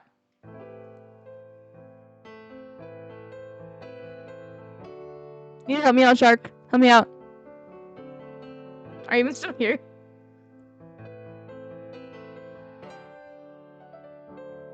Shark. Shark. Still here. What do I do? You played this before. Thinking? Okay. I actually like this lighting. It's kind of nice. Here, hold on. I can make my other lights P lighting too. Because normally they're on green, which you can kind of see in the background, but I can make them orange. Make it real dark in here. The first one, you think? What else would you like to do outside of this? You now know that he likes coding and reading books. Maybe there's more they'd like to do? First blink for a second before humming in thought. Something I'd like to do other than the ones I've told you. Well, I'm quite into chess. I play it from time to time with the other two. You nodded your head. Interesting. It wasn't really a game you were too interested in. It fascinates you when you watch people play, but the mechanics are quite confusing. He notices this and lets out the softest laughter. If you aren't into it, that's okay. But if you really want to learn it, I could teach you. Even have a little chess date, if you'd like that. Hello? He's a lot more forward than Sapnap is. His cheeks tint pink, and he bashfully smiled back. That's not pink, but okay. You'll have to keep that offer in mind. Everyone stopped walking when Dream halted in his tracks. It's down here. He announces as he whipped out his pickaxe, beginning to mine a way through the ground. George and Sapnap have gone to do the same thing on either side of him, so he decided to follow through him and make their actions in the hole. Fuck! In front of the hole Dream made. I cannot read. You continue to dig deeper, not even paying attention until you realize you've dug through the stronghold ceiling and fell through. Citrus! You dealt a bit of damage to yourself thanks to your clumsiness. Dream had safely landed with the water emoji, and so did George. Although he let his water spread around for a bit for Sapnap to land safely in. You're gonna give us a heart attack, Citrus. Be careful next time. He let out a sheepish chuckle as he pulled out an apple from your inventory and proceeded to munch on it to regen. You all took a better look at which part of the stronghold you guys were located in. You realized you were in the middle of it, with 3 pathways. The end portal, the library, and a way to another hallway. Sapnap lets out a huff. Huh. Lucky. You patted off the remaining dirt off of your clothes as Dream began going towards the portal room, getting rid of the silverfish spawner before starting on filling in the gaps of the portal itself. Sapnap scratches his head before heading off to the empty hallway that leads to an iron door. I'll go over here and check if there's any stuff I can grab before we enter. Same. I'll check over here. You were then left to your own devices yet again. Go to the library. You took the left path, entering the iron door and following the older male. As you entered the room, you were greeted by tall rows of bookshelves filled to the brim. Hearing the clink of the iron door closing behind you, George called out from the corner of the room. I'm right here! Damn, he moved fast. You followed the sound of his voice, leading you to him as he closed the chest. He proceeded to sit on it. Just a compass and a few blank pages. Nothing useful. He mutters out a little, oh yeah, and proceeds to bring out his crafting table, seemingly creating a bow along some arrows. Yeah, I wonder where he got those. A moment of silence seeped into your conversation before he called out to you. Citrus? You looked at him. He seemed a bit nervous and flustered. I figured that maybe this would be the last time we were able to talk in a calmer manner, let's say. Calmer matter, let's say. So, I just want to admit something. Citrus, I think you're really amazing. I hope I don't, overwhelm you or anything. I just wanted to let you know that. Don't know. No, I like you too. Oh. He smiles sweetly at you. I'm glad the feelings are mutual. Cute. Feel a slight blush rise to your cheeks as he affirmed your growing feelings towards him. He hops off the chest. Let's head back. I'm pretty sure Sadov's calmed his nerves and Dream's finished up the portal by now. He nodded and followed his lead out of the chamber. As everyone started to regroup, the quiet humming of the finished end portal echoes out. Nervously, Sapnap speaks. Any encouraging words before we hop in? When George meets your gaze, his face was slightly tinted pink. Me? You want me to? All 3 of you had simply encouraged him with smiles on your faces. George sighs, shaking his head a bit before looking back at you all with a smile of his own. Alright then. I know most of this was my fault. But there's no time to dwell on that now. Wait! Is it? Oh, okay, wait, I have a theory. Because I don't know yet. I mean, I'm probably right. I have a theory. I think that George made a plugin or something that somehow sucked them all into the game. And for whatever reason, it happened to us too. For whatever reason. What matters is we're close to what's probably the solution. We'll all be able to escape this realm and return back home. Everyone had given each other affirming glances, reassuring one another they're ready before staring down towards the black vortex. You gripped on the axe and shield you were wielding, your nerves making you feel all jittery. On 3, Sapnap shakily breathes. 1, 2, and everyone began to run up. 3! You braced yourself as the discomfort of teleporting began to set in. You covered your mouth as you landed on the obsidian platform, trying to get a hold of yourself. George shakes his head as he checks on everyone right after landing. Citrus, are you okay? You wave him off, coughing as you do so. Doesn't particularly convince him, but he trusts you enough to regain your balance yourself. Dream and Sadnap seem to have gotten used to the feeling of teleporting as they appeared fine.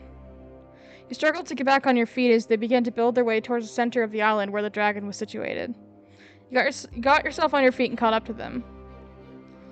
Go ahead and push towards the dragon. I'll take care of the ender crystals. Make every shot count, George. Of course.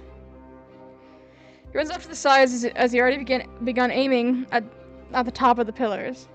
Dream turns to you. Me and Sapna will go land attacks on the ender dragon. You steer clear from her, alright? Kill some endermen and grab the pearls they drop so you can filter them to us, or use them for yourself if you have to flee. You oblige, staying in the outer ring of the island as two childhood friends rush to the middle. You dare to make eye contact with the tall void-like mobs to aggravate them.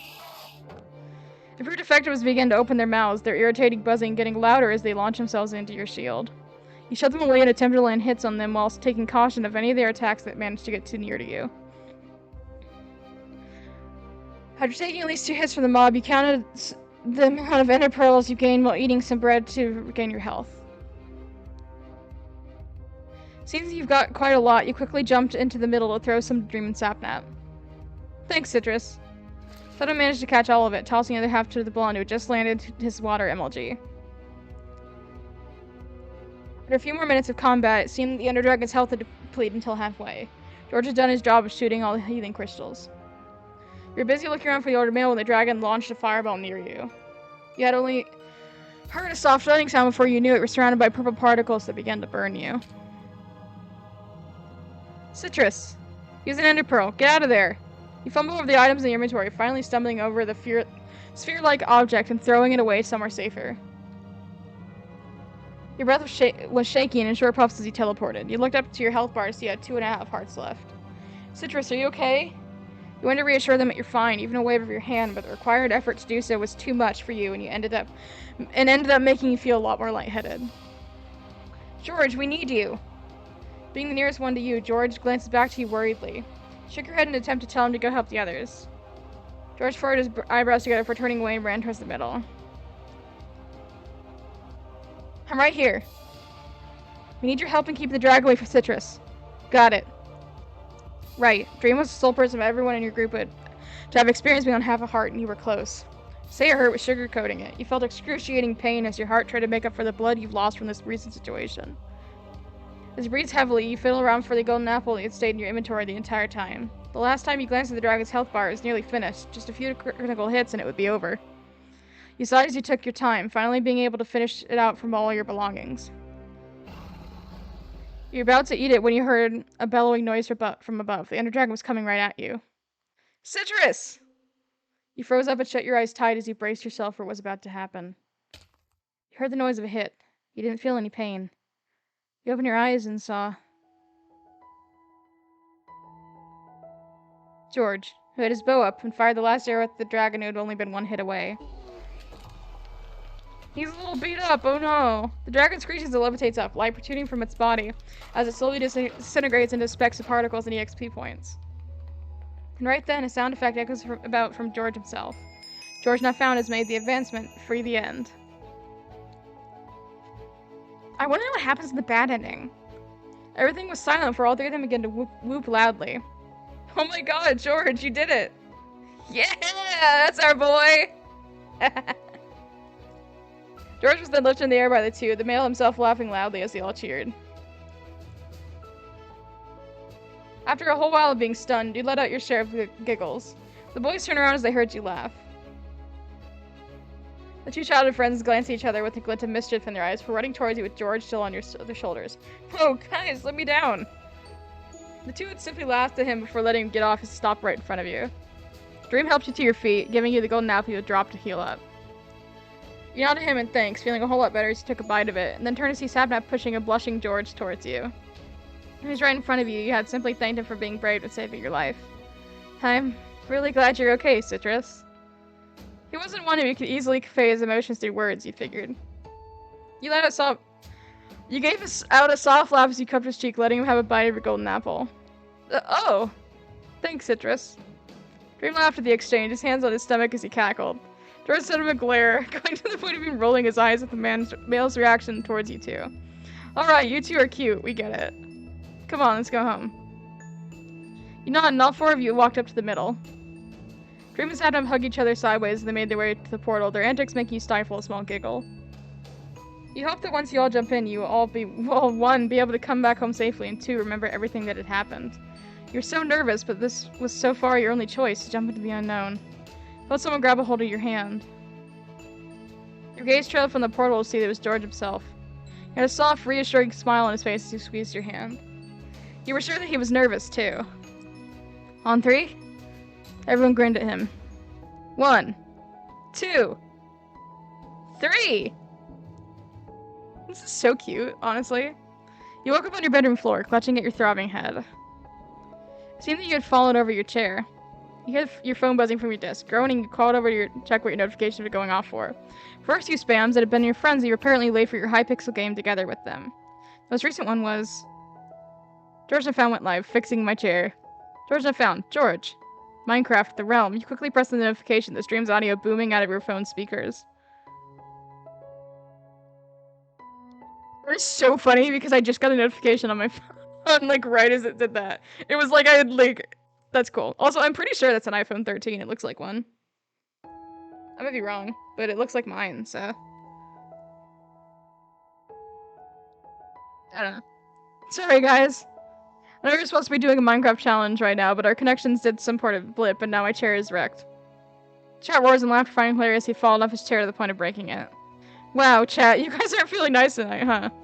Your heartbeat rising, you impulsively send a domo to try and catch his attention. He stops holding the pieces that belong to his chair to check the donation.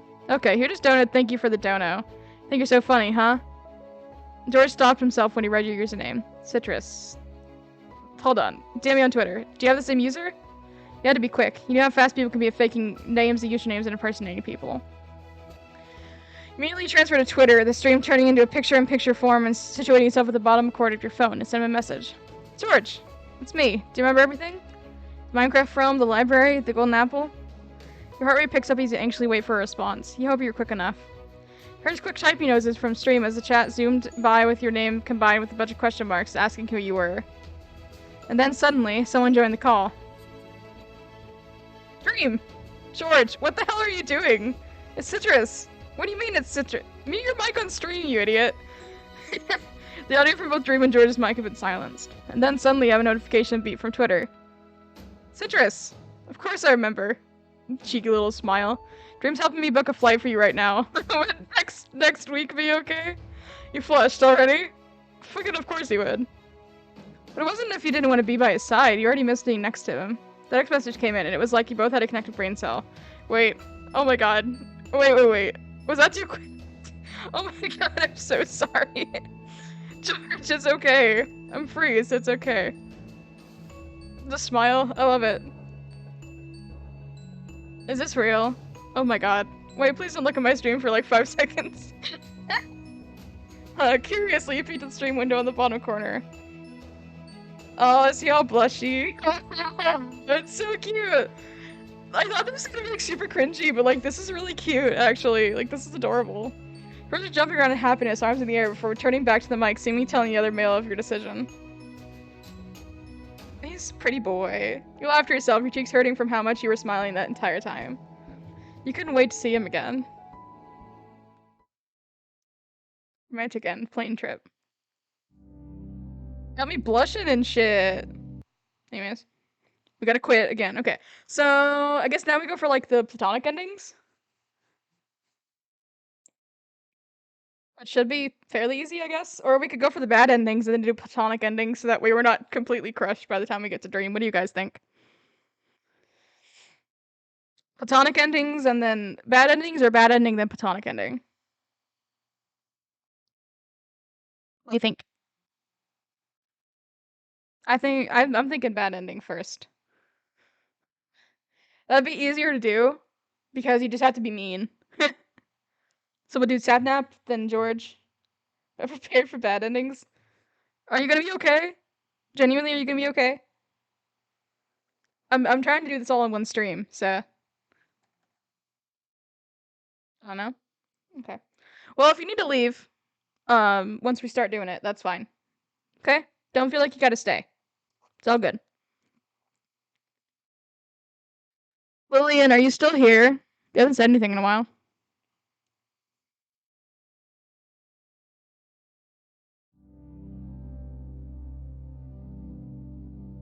Kind of leaving a little? That's fair. Do whatever you need to do.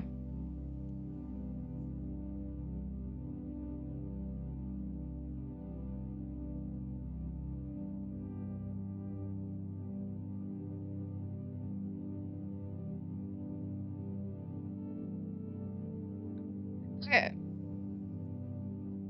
I want to do the bad endings. Skip. I don't know.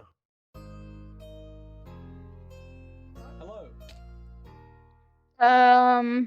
We'll do sapnaps first. I feel this is gonna be awful. Is this?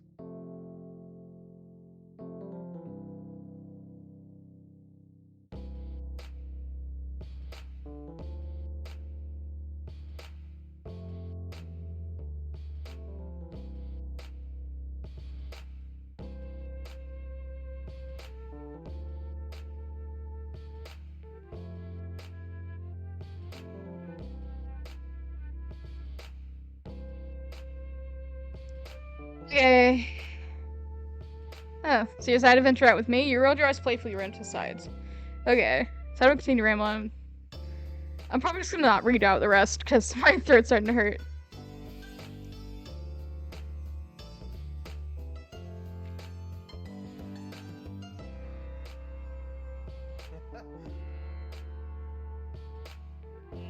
I'm guessing I'd rather stay here is the bad one.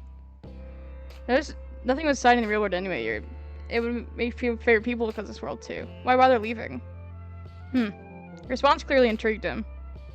Well, I've always wanted to see the impact of a creeper explosion up close. Maybe burn a different village too. Quickly grins at you and takes your hand, leading you down the path even quicker as walking turned into jogging. It just said for him you have to be weird. Weird and mean. So. To reach the end,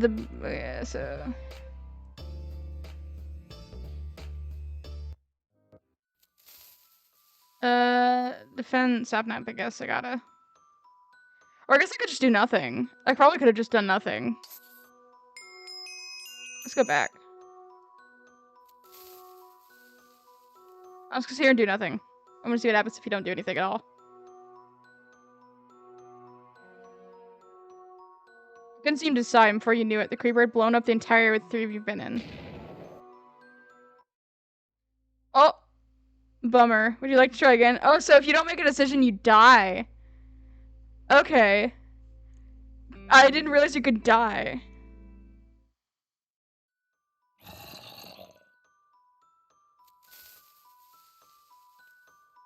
Okay.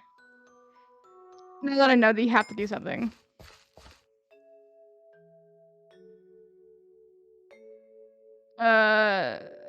The end. Didn't really fancy much on their biomes. You thought them as bland and would rather finish the game head on. Someone gave you a surprise. Oh, someone seems to take your response into consideration. I like the end too. Doesn't say anything else other than that, but you could feel the atmosphere between you two had shifted. That's have to be super weird. Follow tab now. Sorry, I'm just skipping through everything. Something other than normal. Everything's trying to you can wait to try it. It's better than real life, you thought. Bewilderment. You really want to stay here? Like forever? You really exactly mean forever, but you wouldn't mind just existing here either. Thought his eyebrows furrowed slightly. Seemed to be upset at this. I hate this. I really do hate this. I don't want to do this. Nothing else would change here. I haven't assisted Sapnap yet. Quick situated yourself near Sapnap, finding away a blaze that quickly attempted to get too close to him. Shit! You notice your presence shoots your gun. Oh, pretty. Thanks, Citrus. Nod your head in acknowledgement of his gratitude. Continue to protect him and slaying more of the blazing mobs while at the same time obtaining the robs that drop. We have enough. Let's go. Fight the gas. Ugh. Get stabbed at? It wasn't. It wasn't hard nor scary, rather something way more challenging.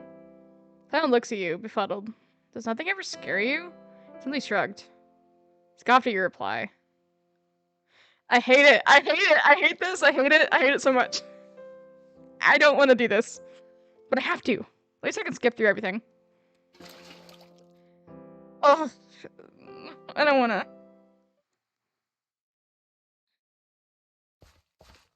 I don't want to do this. I don't like this. Say for a second, everything's just so overwhelming. I just need to catch myself for a bit. Citrus? Hope you don't mind me, like, rambling, sort of. I don't normally.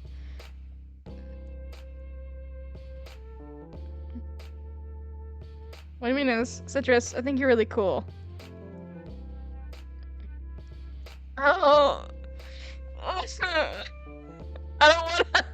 I gotta do it though. Citrus leans away as you huffs out of breath. Yeah, let's pretend that went better.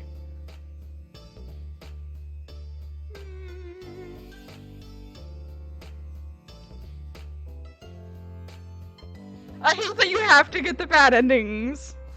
I hate that you have to do it.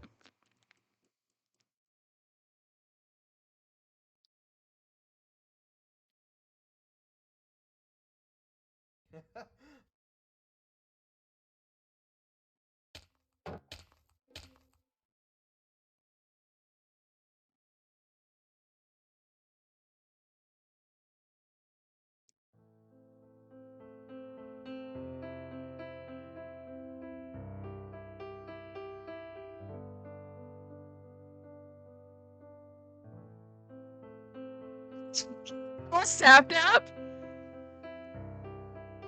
No, no, no, no, no. His body felt so cold. Your hands were frantic. You couldn't do anything but hold him. Sapnap, no! George screamed and sent his final arrow flying towards the dragon. You just killed Sapnap. Let's just scream. Yeah. But Sapnap's fucking dead!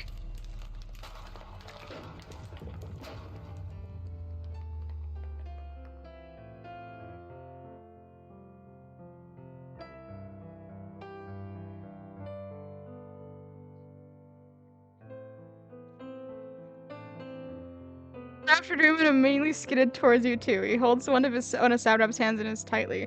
Hey, buddy, stay with us. It's gonna be okay. You can be okay. We're right here, pandas. Hey! The sound of a shaking looks towards Dream. Dream? Dream, I'm scared.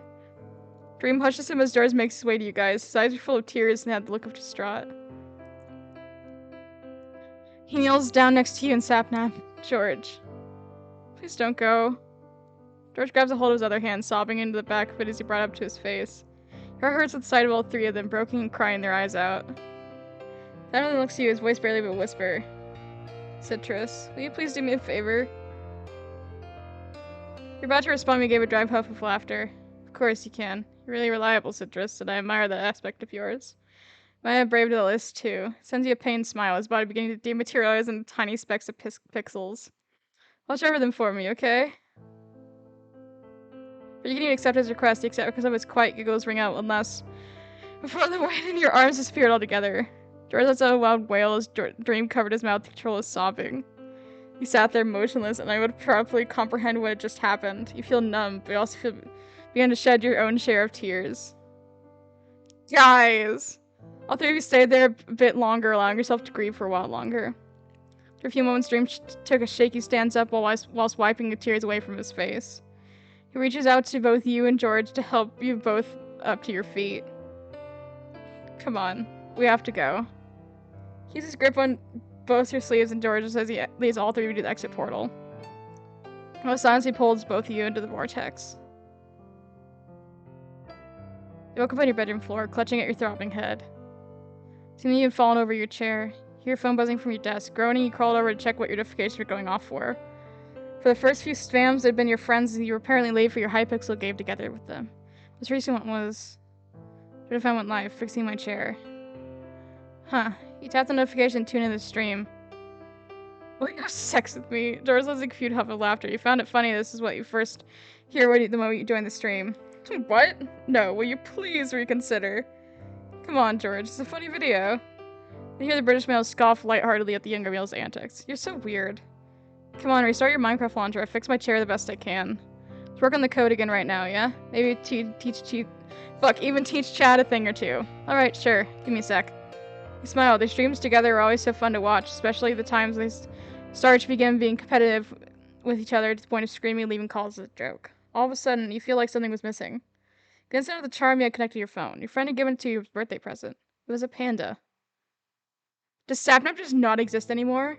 Then you remembered, oh yeah, your Hypixel game. You should really get back online.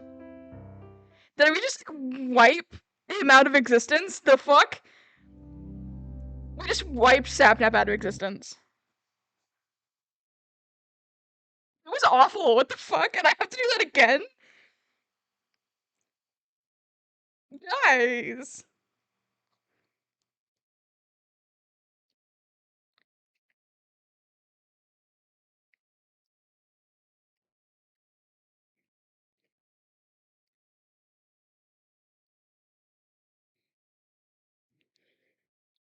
It was awful.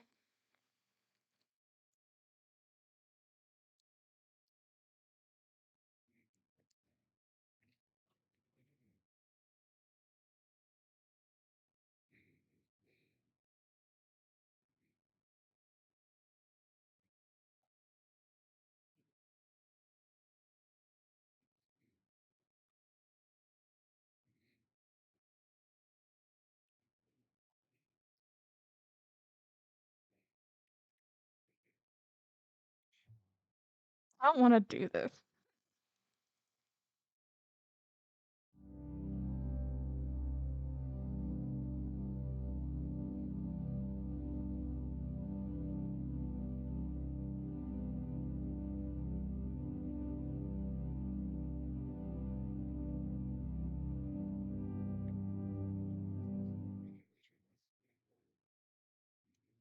I don't know. Hello.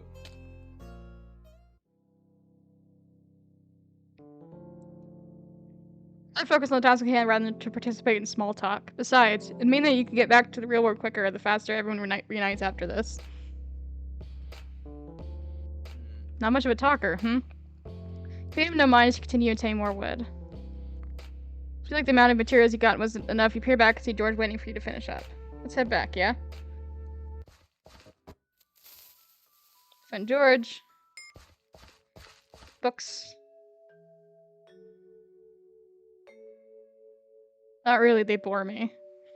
You just can't seem to get into what people like about novels. They're just pieces of papers with some made-up stories stringed along into it. George seemed to frown at this, but when he took a proper look at him, the traces of negative expression that faded in mere seconds. Yeah, I think they're stupid too. Sounded as if you were biting something back. He wanted to pry, but decided against it.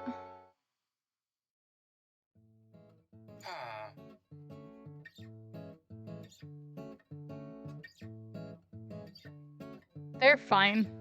You wouldn't prefer to be alone, but you wouldn't prefer to be around them a lot either. People come and go.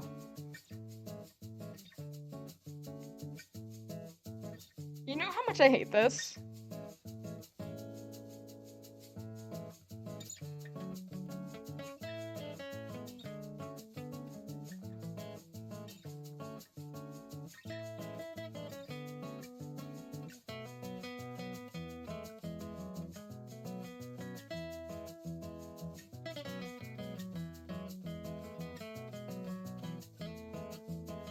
George hummed passively at your curt tone.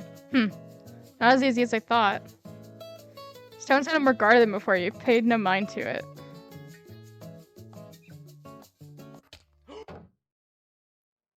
Is this George? No Piglins. Skip. Ugh. Injuries, George? Not really interested in talking. He looked crestfallen at your response. He had thought that you two were getting along just fine. Oh. Sorry, must have assumed. I'll drop it. I move away feeling awkward. Hate this. Go towards the library. You're okay. George sighs in relief. Glad you aren't exactly annoyed with me or anything. Hops off the chest. Sit back. Turn to George.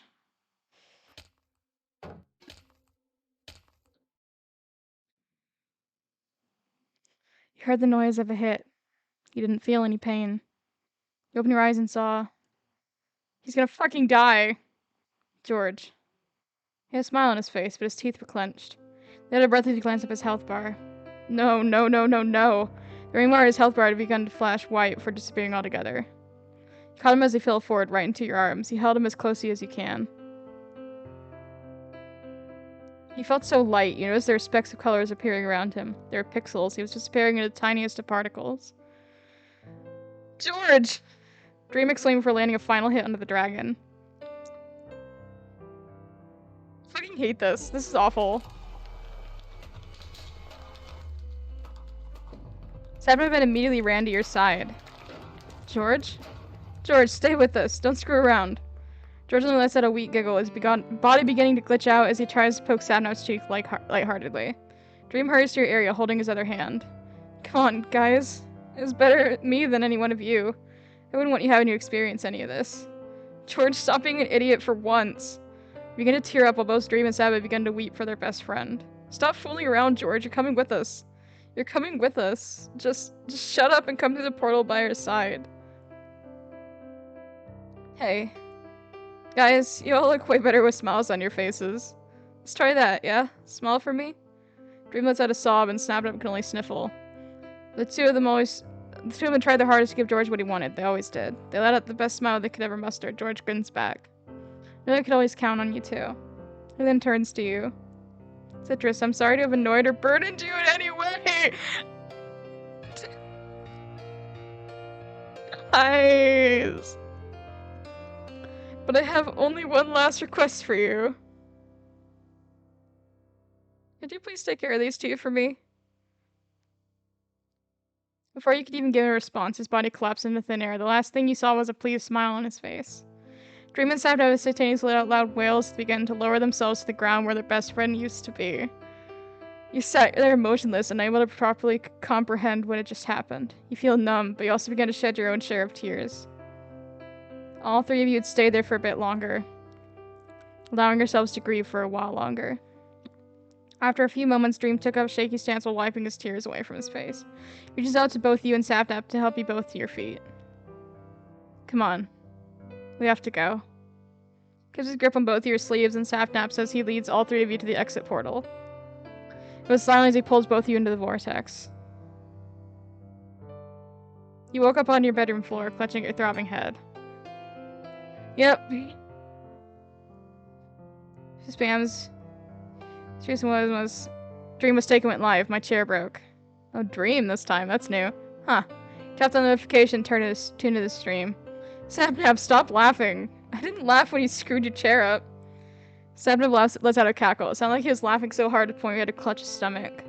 I wasn't a moron who not only accidentally disconnected his Wi-Fi, but also leaned back to the point of breaking his own chair. Jackson continued to poke at his fun at his friend. Dream lets out a scoff. Whatever, Sapnap. Chat, we're delaying the challenge me and Sapnap coded for a bit. I don't have anything else to sit on. They let out a chuckle at their interactions. Their chemistry with each other as a duo had always been entertaining. Though you feel like something was missing here. Oh, yeah, your Hypixel game. You should really get back online. 404. Fuck! Fuck me, man! What the fuck?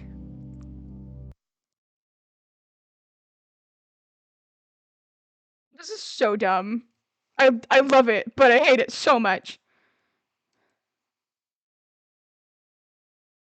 Shark, please come back. I need comfort.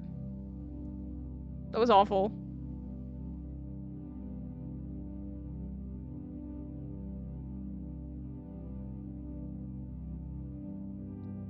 God, wait. If these bad endings are this bad, then how bad is Dream's bad ending? Because this is fucking awful.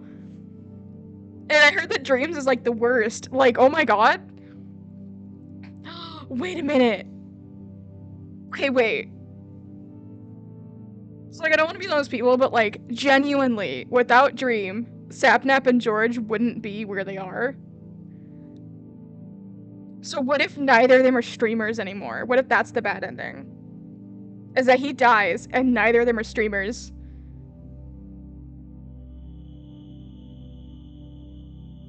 Holy shit. Oh god. I really hope that's not it. I would just like... Anyways, we gotta do the platonic endings now. So we'll try that.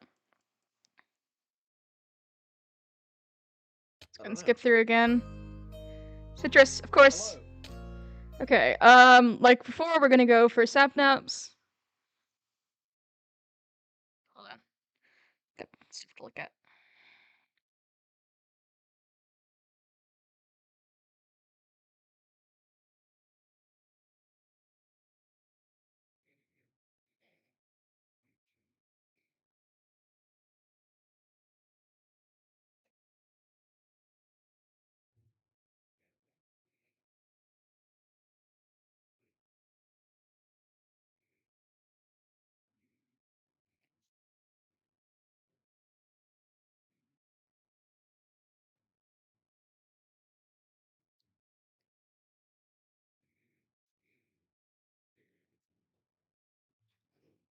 So yeah, we're gonna go for Sapnap.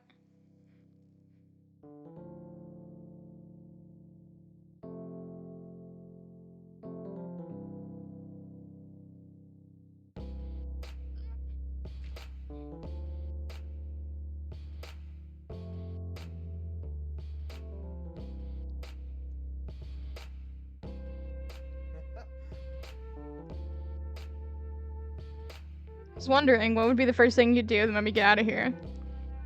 This one is the only one I haven't done yet. You realize you've been in front of the computer so much lately, you just haven't appreciated the outside world as much as you should have. Maybe being aware that you might get stuck here helped remind you of that. Huh. I guess I've gotten used to people telling me they'd rather stay online all the time. Maybe once we get out, you like some company on your walk? Teasing home, not particularly taking up his offer, but not flat out rejecting it either. You know a tiny giggle when you see the tiniest pout form on the brunette's face. The pout quickly forms into a smile, though. He gently grabs a hold of your hand as he led both of you down the path. To reach the end, the biome turning from grassy field to one of a jungle, the both of you had spotted a ruined nether portal. Okay, it's gonna be a while before we have another decision. Let's just go ahead and skip. Defend Sapnap.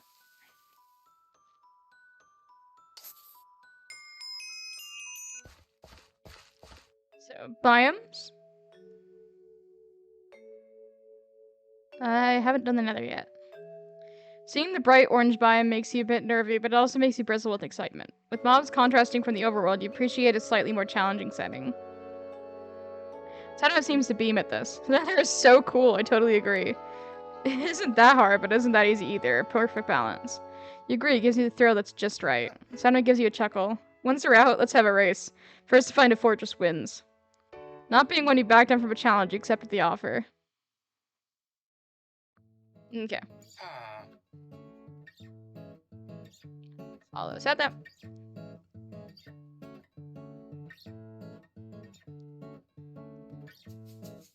Wasn't if you enjoy the idea of being stuck in some sort of virtual reality, but sometimes you like to look on the brighter side of things. Besides, this would come in handy for future situations with exercising your patience and all. Sometimes seem to be in thought. As much as I love Minecraft and all, being stuck here sucks. I just want to go back home and be in bed. Stay on call with the other two. But you're right, maybe I should just think more positively about this, rather than think against it the entire time we'll be here. You agreed. You can't stay upset forever or else you wouldn't reach a clearer solution. You received a calmer look from the brunette. You continue to toss the flint and steel up one more time until you both turn the K. Skipping on through. Sapnap. Like gas. Get Sapnap. He's near to you, being in the middle of a small line and follow the leader. Checked up on him as he finished an apple. Oh, Citrus. Yeah, I'm all good now. What about you? Nodded your head, earning a smile from the brunette. Stretched his arms out wide, the popping of his joints quite audible. That's quite terrifying, huh? Yeah, it was. You wouldn't want to admit that it scared you, per se, but you had to agree it was too close for comfort. Sapnap gives you a smile. I'm glad you had our back, Citrus. You grin back at him, feeling at ease that you could be of use to them. Go down the hall. You're cool too, Sapnap. Sapnap says a soft giggle. We gotta run the same page, then. Reaches over and ruffles your hair playfully, to which you swatted his hand at. Let's have a chuckle. Sapnap then steps away and stretches his arms out. Let's head back, yeah? Turn to Sapnap.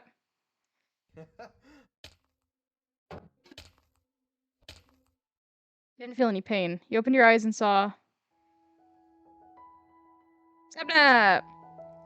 Sapnap, who wielded his axe and managed to land a last hit at the dragon, it had been only one hit away. The dragon screeches as it levitates up, the light protruding its body as it slowly disintegrates into specks of particles and EXP points. And right then, the sound effect echoes about from Sapnap himself. Sapnap has made the advancement, free the end. Everything was time before all three of them began to whoop loudly. Sapnap! Oh my god, you did it, brother! They both hoisted the younger male onto each of their shoulders as they continued to holler and celebrate. And of course, Sapnap joined in on making the loud noises he could pull off, from screaming to chanting out, "Yeah!" multiple times, and then beat with the other two. After a whole while being stunned, you let out your share of giggles. The boys turned around as they heard you laugh. Their faces softened as they lowered the younger male down, approaching you. Dream and George help you up to your feet, while Sapnap picks up the golden apple you drop. He passes it to you, in which you fumble catching. Simply chuckles at you as he ruffles your hair. It's becoming a habit for him, you thought. Don't go risking your life like that ever again, okay, Citrus? Bashfully, you listened to his words, but all shoved his hand away playfully. As you had that exchange with the Texan, Dream had been comedically dancing around George while whooping in excitement. You both looked at the two who were fooling around with content smiles on your faces. There was a small huff of laughter as all of you made your way to the middle of the exit portal. Dream threw an arm around George, eliciting a noisy complaint from the shorter male as he ended up being practically dragged around by the younger male. As you all stepped close to the structure, you looked down. Sorry. Anxiety swirls around in your stomach as you peer through the dark, swirling vortex. Santa takes notice of this and nudges your arm. Hey, I'll go home once we jump in, I'm sure of that. You can't chicken out now, right? You hear the faintest hint of teasing in the tone he used in his last line, and that brought a smile on your face. You're a brave person, you know that yourself. And Santa has taken notice of that aspect about you too. You nodded, trying to shake the nerves off. Dream then looked at each of you. On three? Everyone grinned at him. 1, 2, 3. And we're back! I'm not reading all this again.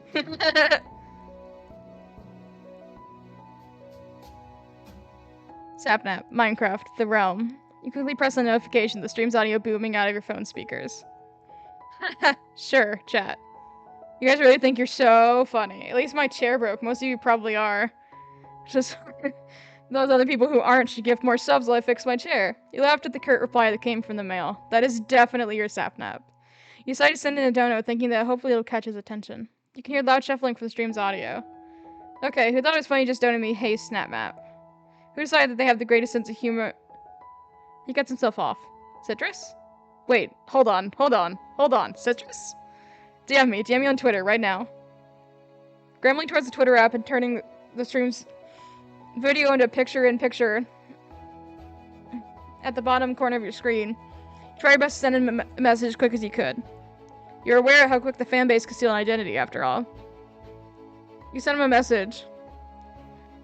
Sapnap, it's me. Do you remember everything? The Minecraft realm, the hallway, the Ender Dragon? Wait anxiously for an answer while you hear the telltale sound of someone joining TeamSpeak. Sapnap! Wait, hold on guys, shut up. What do you mean shut up? It's Citrus. Oh my god, Sapnap. Get your audio now, you moron. And then the radio silence followed right after. The only thing being presented in the stream was someone's fan art of his character. You looked at your Twitter DMs when your phone buzzed. Citrus! Is it really you? About to think of all the things you can remember from the digital realm when you received another message. Actually, no, don't answer that. That was so dumb. You already told me about the hallway and stuff. You chuckled at his reaction. I did. Do you want to, like, hang out later? Like, VC with everyone else? We can make a video if you're cool with that. You raise your eyebrows in surprise. A video with you? You can type your response away. I'm cool with it. I can't wait to talk to you guys more. Ah. Cool. That's Pog. You go to yourself as you clutch your phone close to your chest. You can't wait to record video with them. Talking Minecraft, but your connections are shared. Aw, cute. Okay, supposedly we have one more ending. If I've been doing this right, we have one more ending, and then we get to do dream stuff. Theoretically. But, before we do that, I'm gonna go get some water. My throat hurts. I've been talking too much. So, open up the game so the music will play a bit.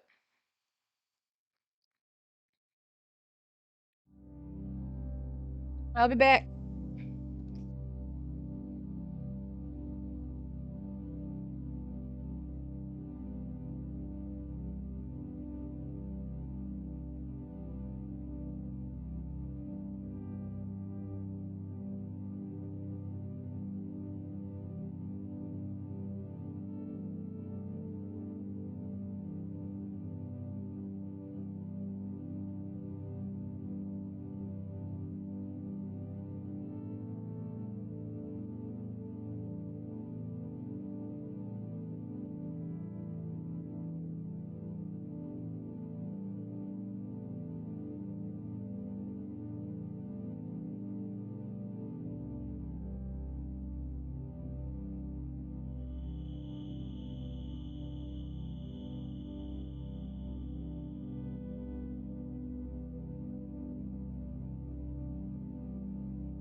Okay, chat, I'm back.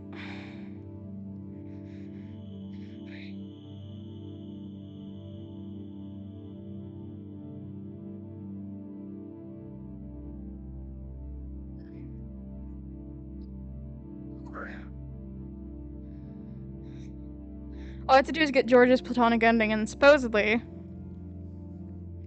we get dreams.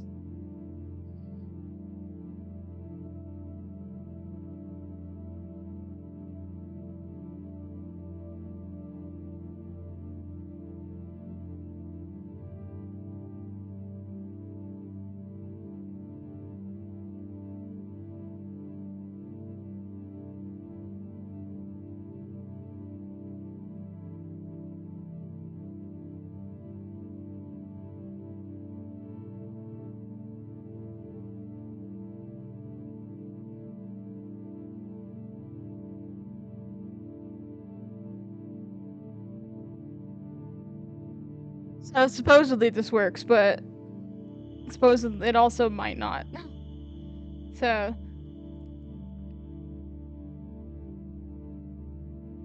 we'll see. I don't know. Hello.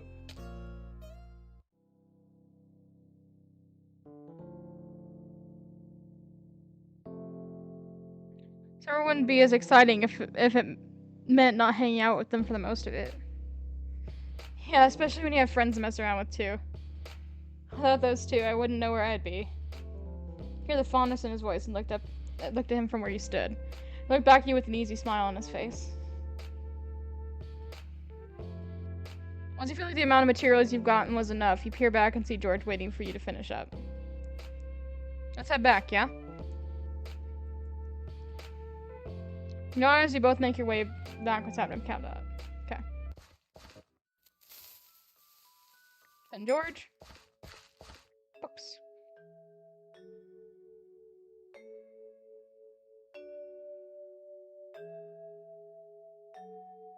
Some things take too much of a toll in the real world, so you turn to the compiled pages and immerse yourself into it. George nods along. Things can get out of hand, don't they? If you'd like, I'd give you recommendations while we're out of here. Dream and Sapnum aren't exactly into the genres I like, so maybe you'd like them. He smiled at him and he smiled back. Okay, cool. Final George. Yep. You're a great bunch. You've hung out with your friends a lot. They make you laugh without having to try hard. Sometimes they even drag you into unnecessary trouble. You inwardly roll your eyes at the fond memories. George chuckles at this. Yeah, I get that too.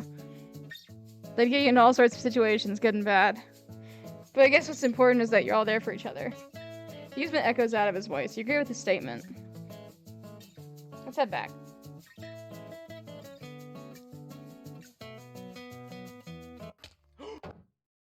Is this George? Enough piglins. Any injuries, George? Got my mail. Okay. I'm all good, Citrus. Thanks for asking. Do you need anything? Only food I've seen you wheel was the gapple from way earlier. Shook her head, letting him know that you have your own stash of foods. A little bit of silence filled the space between you before George spoke up this time. So, do you have any questions? Like in general? I just figured that since you've been with us this entire time, might as well get to know each other a bit more. What even got you guys into this mess? I'm also curious. It's a question that stayed in your mind ever since you fell into the realm. How did all this even start? Jordan seemed to not anticipate this question, as his cheeks and ears were tinged with rosy pink. About that, it was kind of my fault.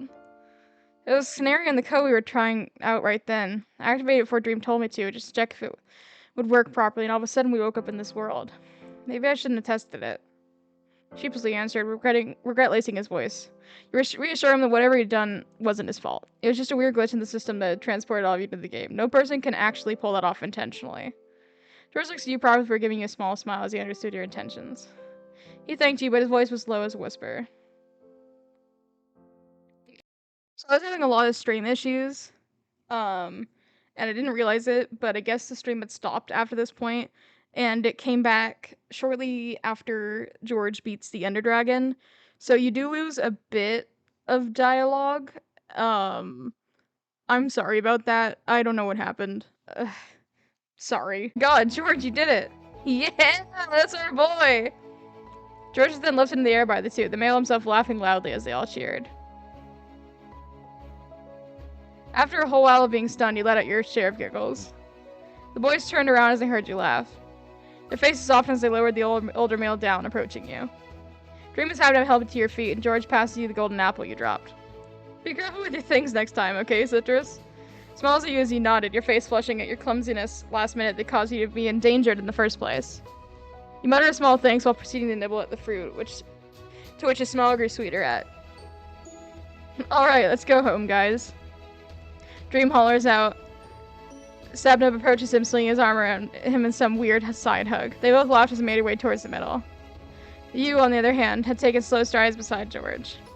Seemed to have noticed he felt nervous. Hey, he'll be okay. We'll be back home once we enter the portal.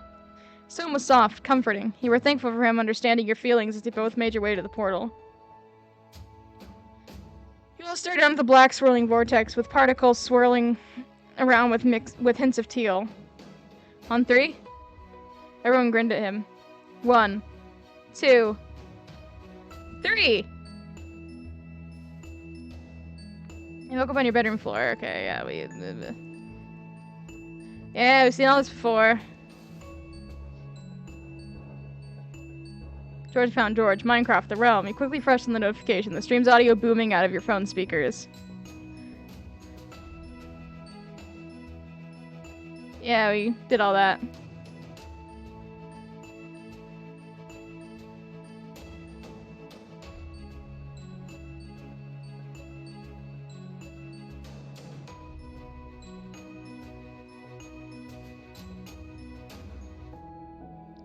George, it's me. Do you remember everything? The Minecraft realm, the library, the Ender Dragon? Heart rate picks up, you anxiously wait for a response. You hope you were quick enough. You heard his quick typing noises from a stream as the chat zoomed by with your name combined with a bunch of question marks, asking who you were. And then suddenly, someone joined the call. Dream! George, what the hell are you doing? It's Citrus. What do you mean it's Citrus? Your mic on stream, you idiot. The audio from both Dream and George's mic have been silenced, and then suddenly you have a notification beep from Twitter. Hey, I remember you, Citrus. Do you want to hang out on Minecraft later after I fix my chair? Maybe do a challenge and record it? He hesitated, remembering what he said. Immediately, he had another response. I'll proofread the code this time, don't worry. I'll do 2, 3 times. I'll even get Dream and Sapnap to do it. He let out an amused chuckle as he typed in a reply. It's okay, George. Of course I'll play with you after your stream. Oh, cool. Okay, cool. Can't wait. Cute. Smile so wide that your eyes shut, bringing your phone close to your chest. I can't wait for the challenge. Okay, if I did it right. Citrus. I think I did it right. Other people said they couldn't do it. But I got the second dialogue with XD. Which is what everyone else didn't get. So I think I did it. Okay. Seems you've done what I asked. Good job. With your help, I've discovered a new line of code that'll probably open up something if you run the game one more time. Though I have to keep an eye on it while you do. Wouldn't want you to get stuck here forever. Well, that'll be it from me. See ya. Oh, before I forget. See any red text choices, be preferable not to choose them just yet. You can't take back your word, after all. Goodbye. I'm gonna quit one more time, just make sure that it's all saved. We're getting dreams endings, guys! Supposedly.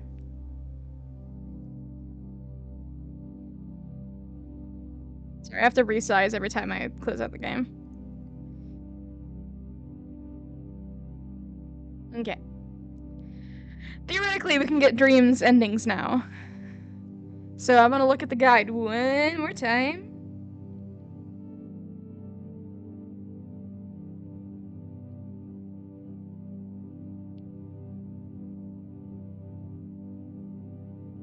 You know what to do. Okay, so I can't do the bad, I have to do the bad ending last. Okay. I'm gonna check Discord really quick.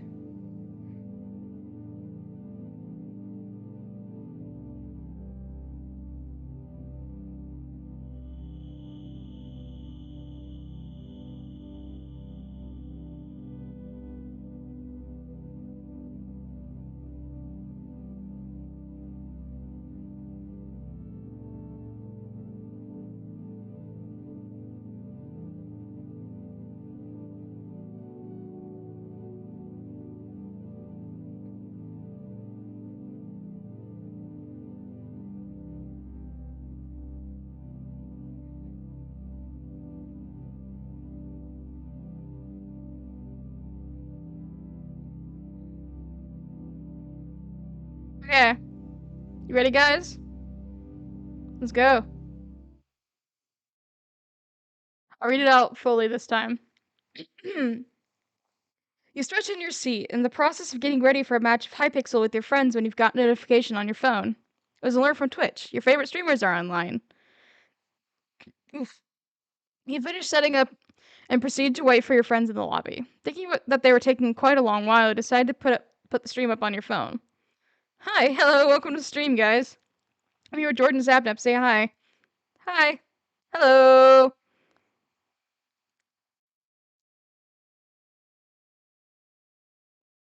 We'll be doing another Minecraft challenge for this stream. This challenge, we code it so suddenly their voices began to fade out as your eyelids started to feel heavy. You tried to fight against the urge to shut your eyes, but it was proven futile as you felt your body fall back from your seat, completely blacking out.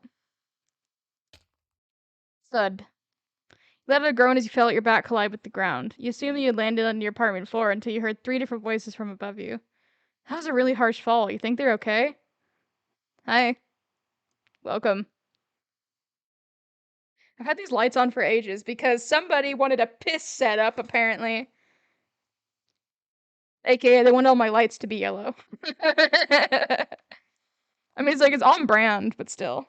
Also, have a cute beanie. Anyways, that was a really harsh fall. You think they're okay? I don't know, Dream. Why don't you try landing a 140 block fall with no MLG? It's the piss setup. I'm sorry, guys. Dream, the names sound familiar. They sound like ringing in your ears, just familiar too. You begin to stir awake and attempt to open your eyes. Wait, guys, shh, they're waking up, I think. Hello! You're met with 3 familiar faces looking down at you in concern. Hey, you okay?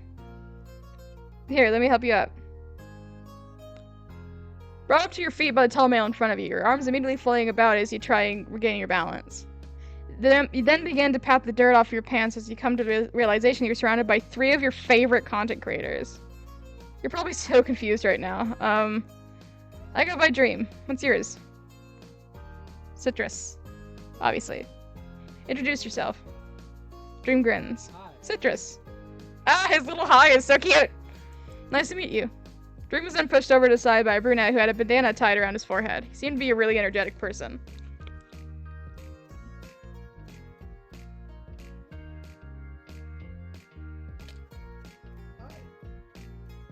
Little highs! Hi there, Citrus, I'm Sapnap. Sapnap, you didn't have to shove me.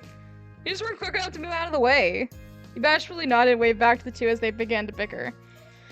You heard a sigh coming from your right and looked towards the shorter brunette. I'm really sorry for these two. This is all completely normal. Hello. I'm George. Pleasure to meet you, Citrus. George then cleared his throat loudly enough for the other two to hear. So what's our plan now? Man, Fang, you should have been here earlier. The bad endings were fucking heartbreaking. They die. They fucking die. That's it. And then they don't exist anymore. That's the bad ending.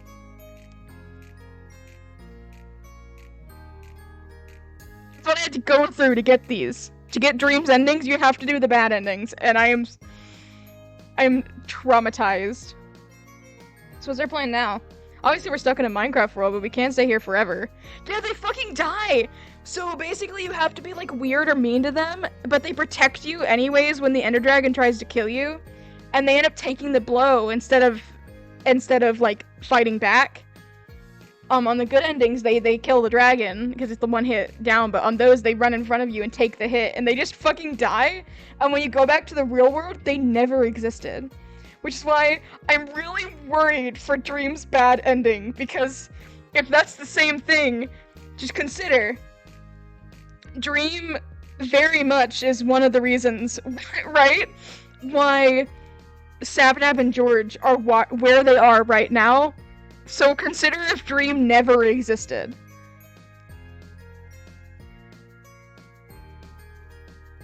Consider if Dream never existed. Would those two even be streamers? Would they even stream? Right? Anyways. Flister, Dream, and Sapnap have fixed themselves to focus on the situation at hand. Bang, I'm sorry! There's ads coming.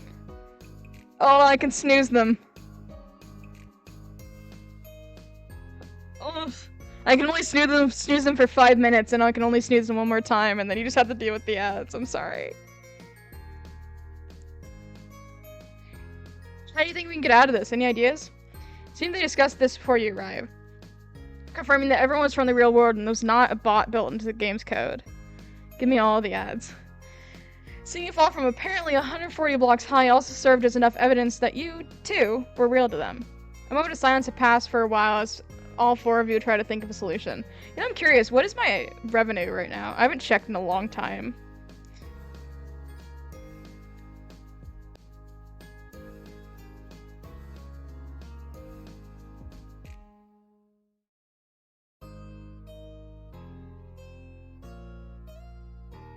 Earnings.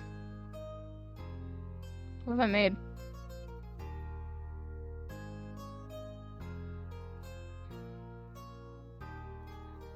Yo, I've made $7, guys! Holy shit! That's so funny.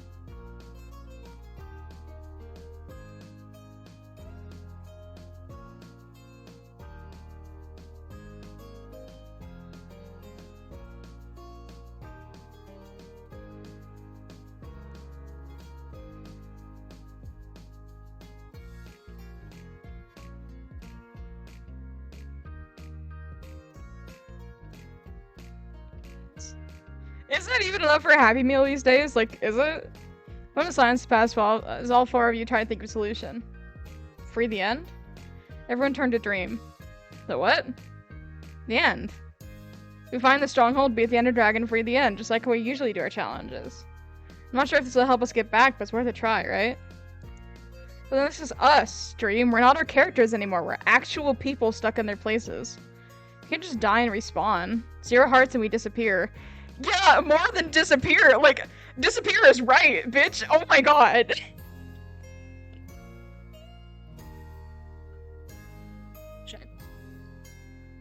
By the way, Fang, you can use your channel points to change not only these lights, but my ring lights as well. If you want. I could do Dream Team themed lighting if you want.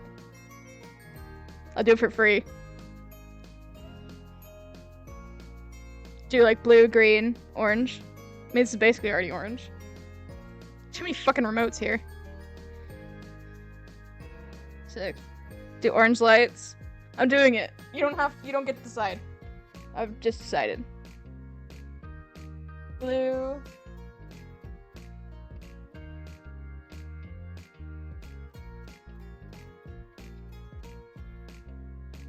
We got the DNF lighting. Plus Sapnap.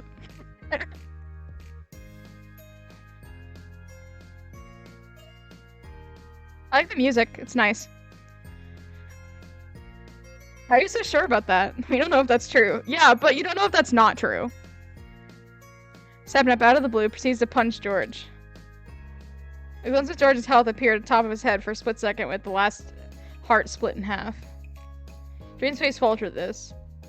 Of all people, Sapnap, you really had to choose. So if we're going to finish this game, we all have to be careful. You nod along, gazing up to see the half of your entire health bar down to your fall due to your fall earlier. Alright then, let's split up since it's almost nighttime. I'll go mine for ores. George, you go get us as many wood as you can. Sapnap, find us a proper place to reside in for now. So theoretically, I wanted to help out too, so you decided to... I get the option to mine! Oh my god, guys! I'm gonna save here.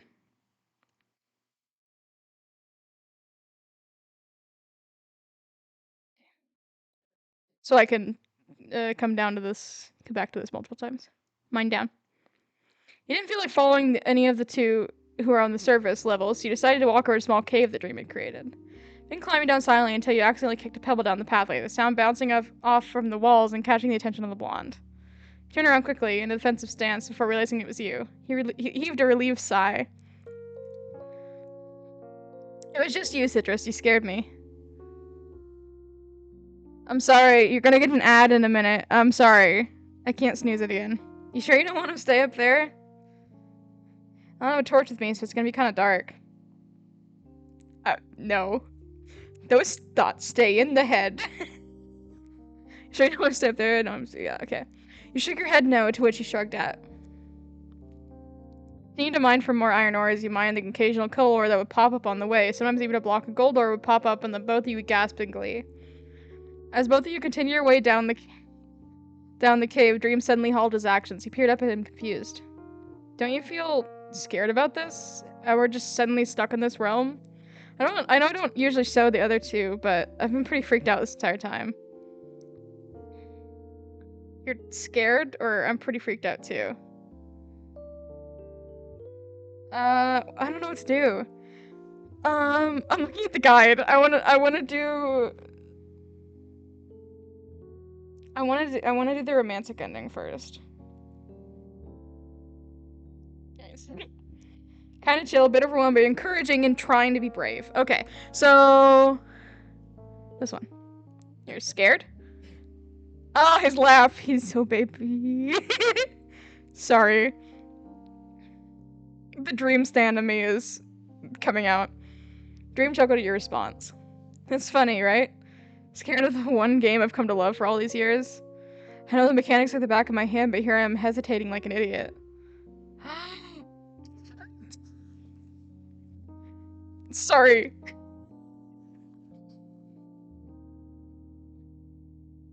I feel like emotionally I can handle this. physically, I don't know. I'm so glad I have the blue lighting so you can't see if I'm blushing or not. Anyways. You don't think I'm, like, weak or anything? No. You respond with an expression on your face as soon as you're offended. Dream laughed it off, waving his hand in dismissal. Okay. I'm waiting on you, Fang!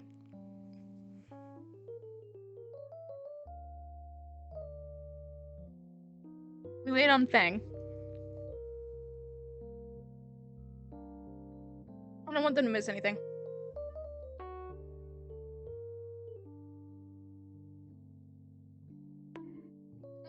I've been punked.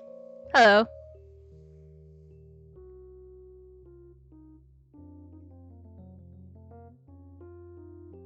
I hated that I hated doing the bad endings. That was awful. Like, it was genuinely just awful. I hated it so much. Okay, ads should be over. Are we all good?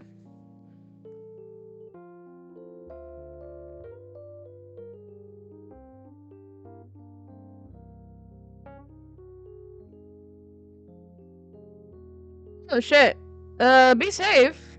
Hope everything's okay. Appreciate your word for me, Citrus. Thank you.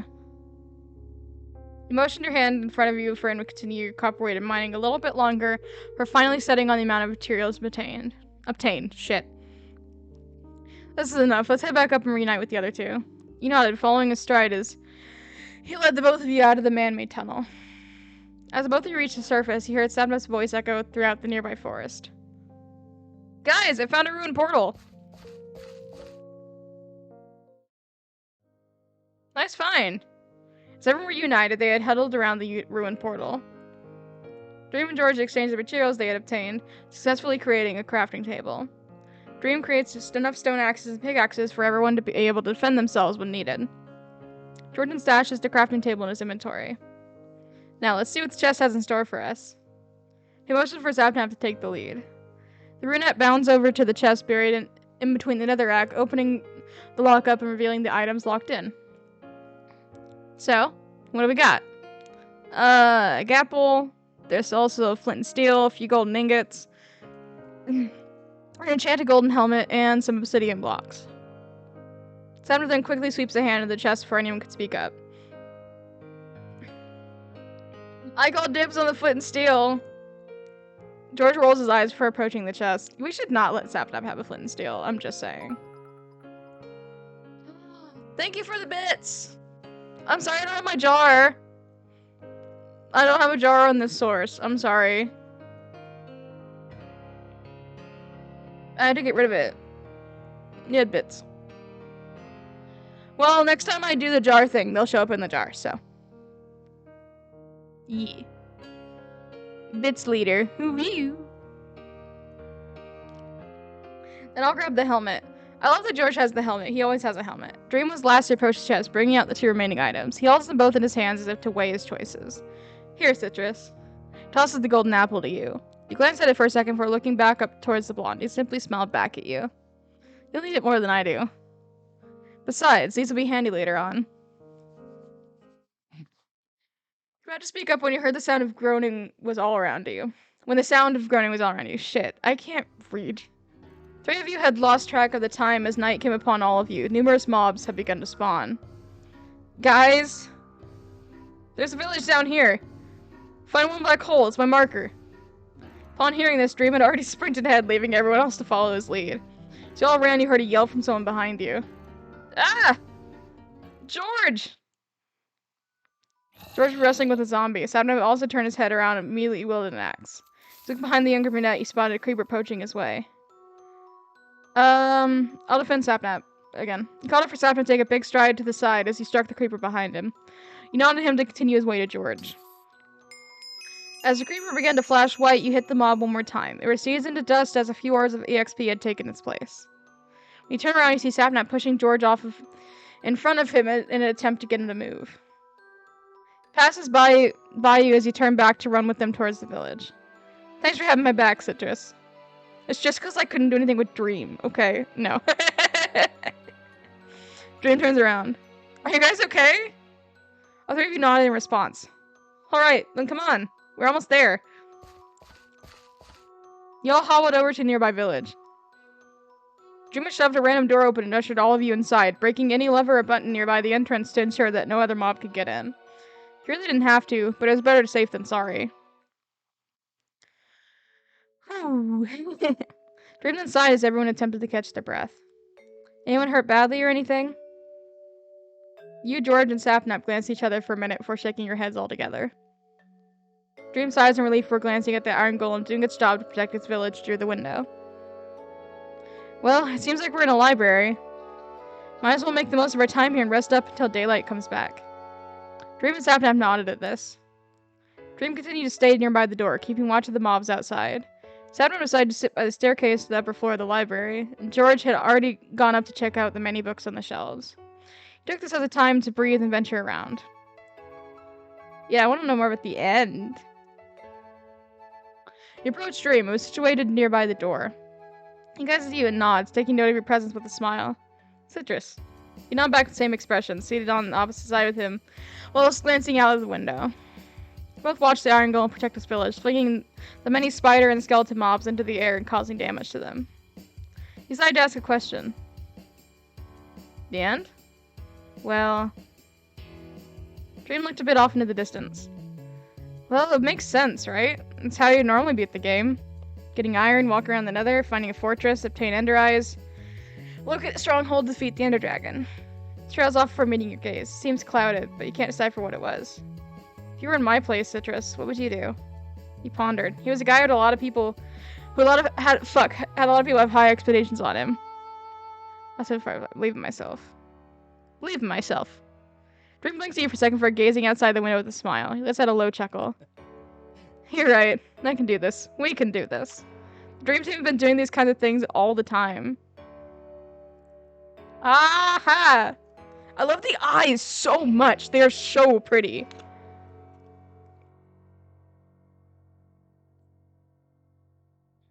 Like, the eyes are just absolutely gorgeous in this art style, and I'm so sad this person isn't a part of the fandom anymore. It'll be okay, right? He nodded. If all I needed was reassurance, he'd be willing to give it. The last thing you want to see is him beating himself up over the tiniest thing that had gone wrong. Like baby steps, all of you be able to weave your way through all of this. As he thought of this, you've come to notice the purple glint in one of his eyes as they were hit by a ray of sunlight. Purple? Purple?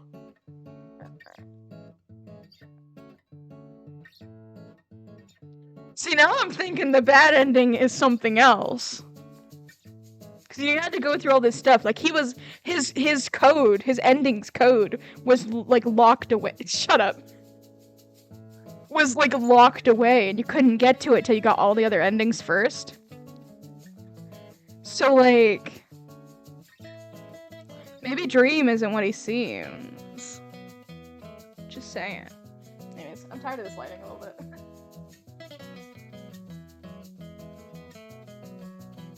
We're doing a little bit of reset on the lighting for now. Since I'm the one who did this lighting, so. I'm all lit up and shit. I'm fixing my beanie as well.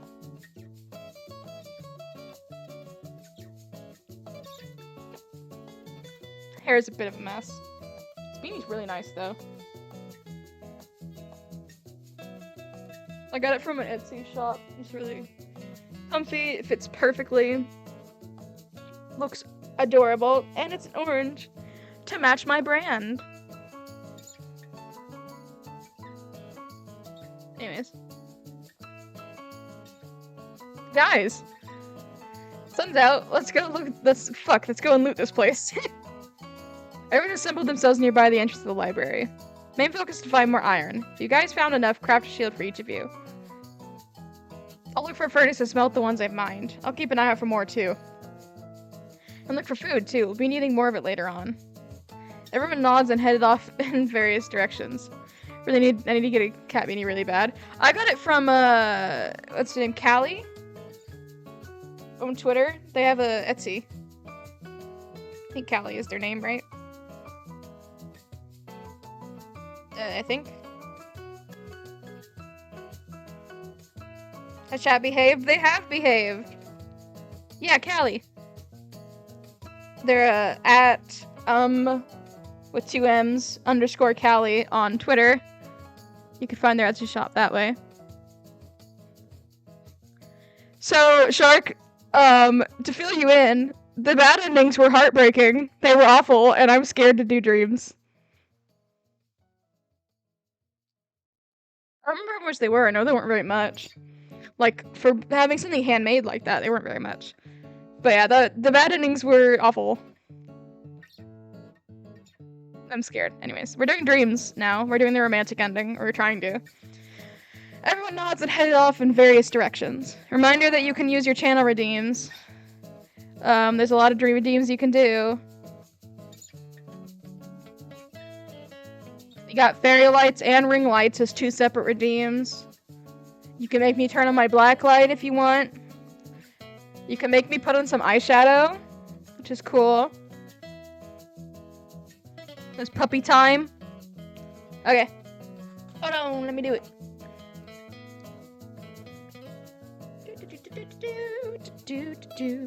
Purple light. Hold on.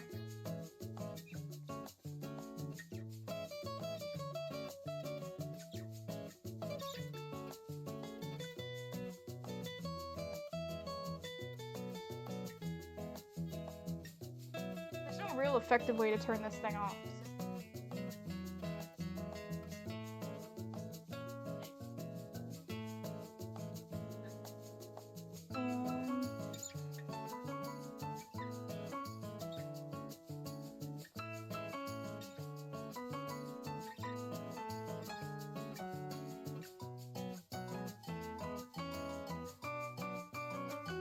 Hey Siri, set timer for 30 minutes.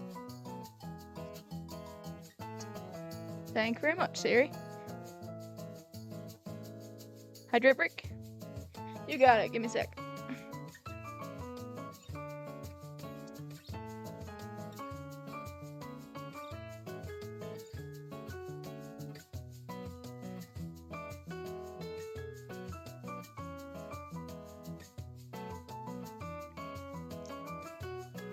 You enter a nearby house to be greeted by a villager who stares at you for a moment before leaving the structure. You shake your head at the random encounter for climbing up the stairs to see the chest in the corner.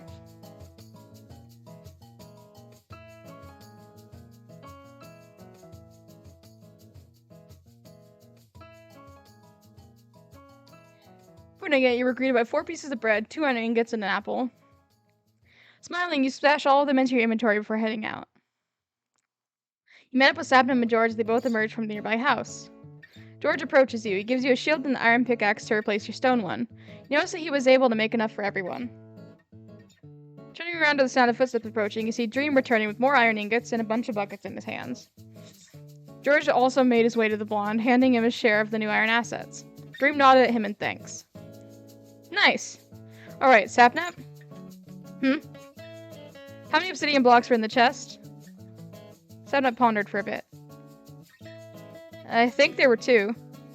Dream glances down the buckets he had with him and handed a few over to George. Alright, George, you go get in water. I'll go and get some lava. Sapnap, I'll stay here and light the new portal up. You stay here and light the new portal up. Dream bounds off to the opposite direction while George walks off to the nearby brook. Sapnap walks down the path towards the ruined portal area. I'm following Dream. He sprint after the masked male, smile lighting up his features as he fall in step with him. Hands you one of the buckets as he walked along the fine trail between the forest biome and the desert biome. Dweemy weemy. From afar, Dream spots a lava pool nearby. It beckons at you to follow him off the path. Both of you crouch down near the pool, cautious enough not to burn yourself, and proceed to scoop up the needed material. Dream was the first to break the silence between you both, sitting nearby the pool as he was first to finish. So, what do you think of the unknown? Don't you think it's terrifying? I don't think it is. I have to be brave. That's how you get his romantic route, I guess. Dream tilts his head. How so? Explain to him there's no need to fear the things you don't know. I'm gonna sneeze. My headphones almost came off.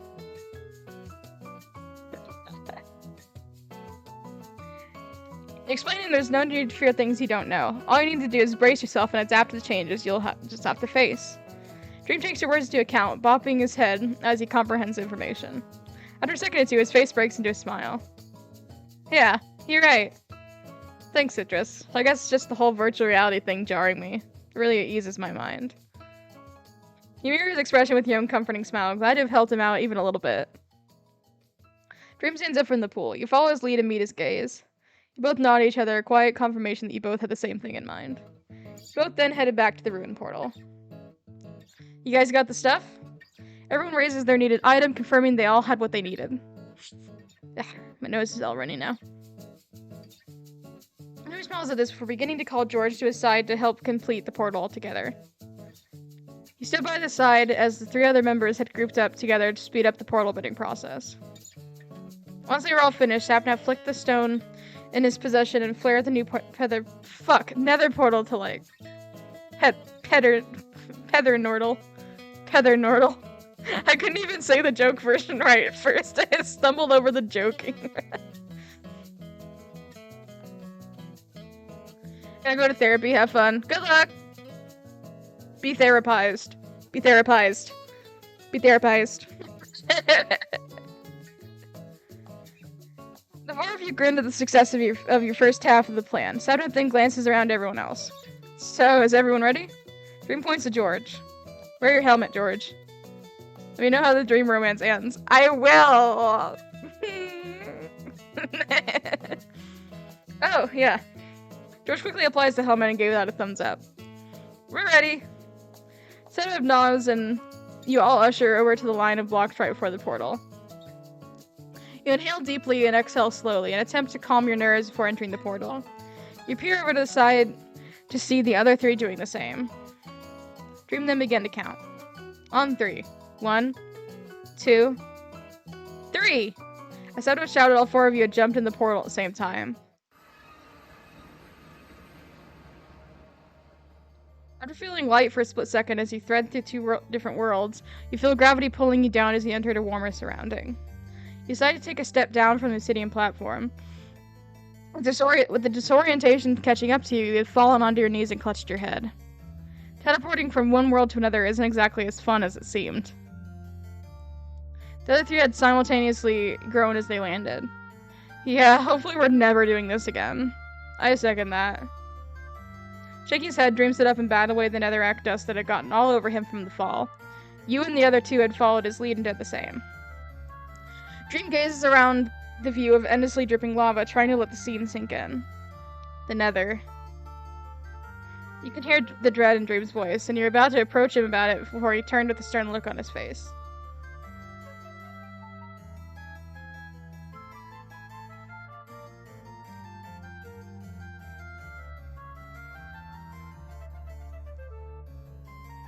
Sorry, I got a notification.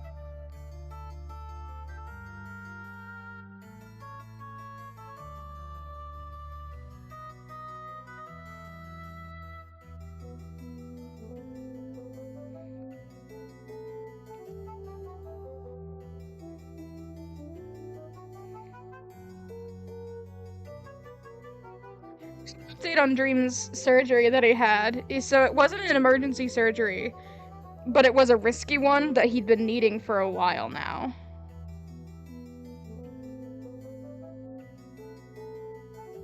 After being trapped in Minecraft, right? Like, whenever their whole thing is like, if we die, we're gone. Like,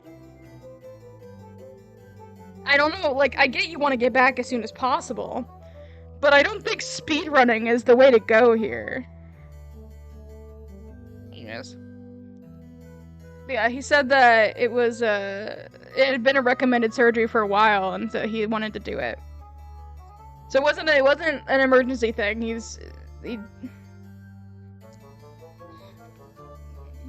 said, it was a risky surgery, but was not an emergency surgery. It was something I opted into because I needed it for my health. Had been recommended for a while.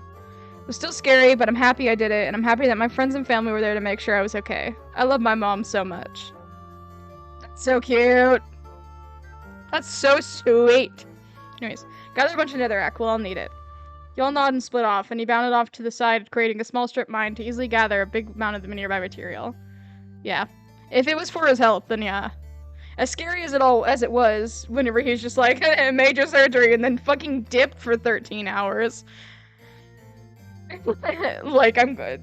I'm glad he did it. As you mined away, you heard a loud gas echo from outside the cave. Guys, the fortress is right here. You raise your eyebrows in surprise. It was just near spawn? That's so lucky. He was feeling a bit silly.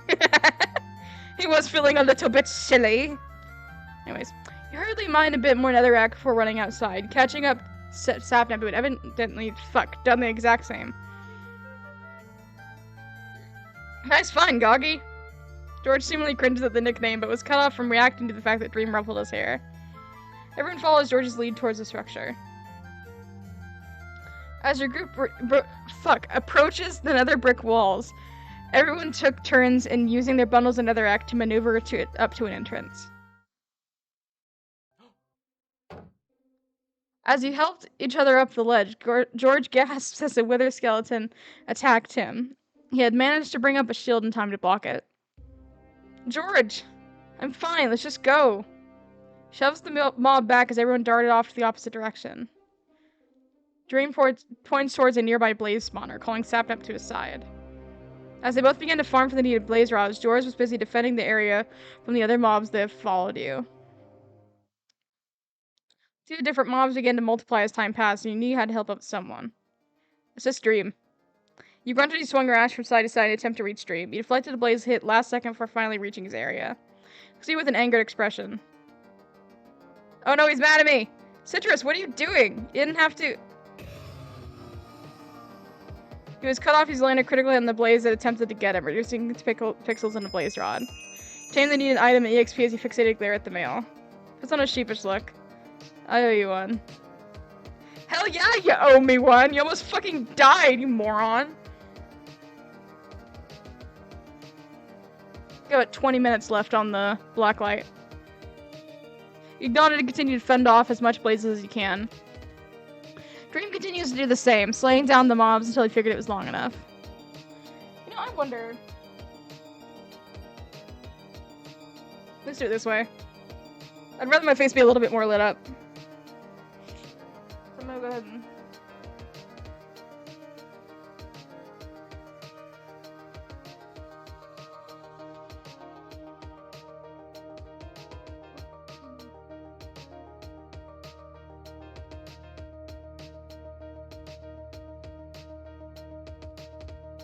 I think that's better than the way I've been doing it. That way I don't have to turn off all my lights.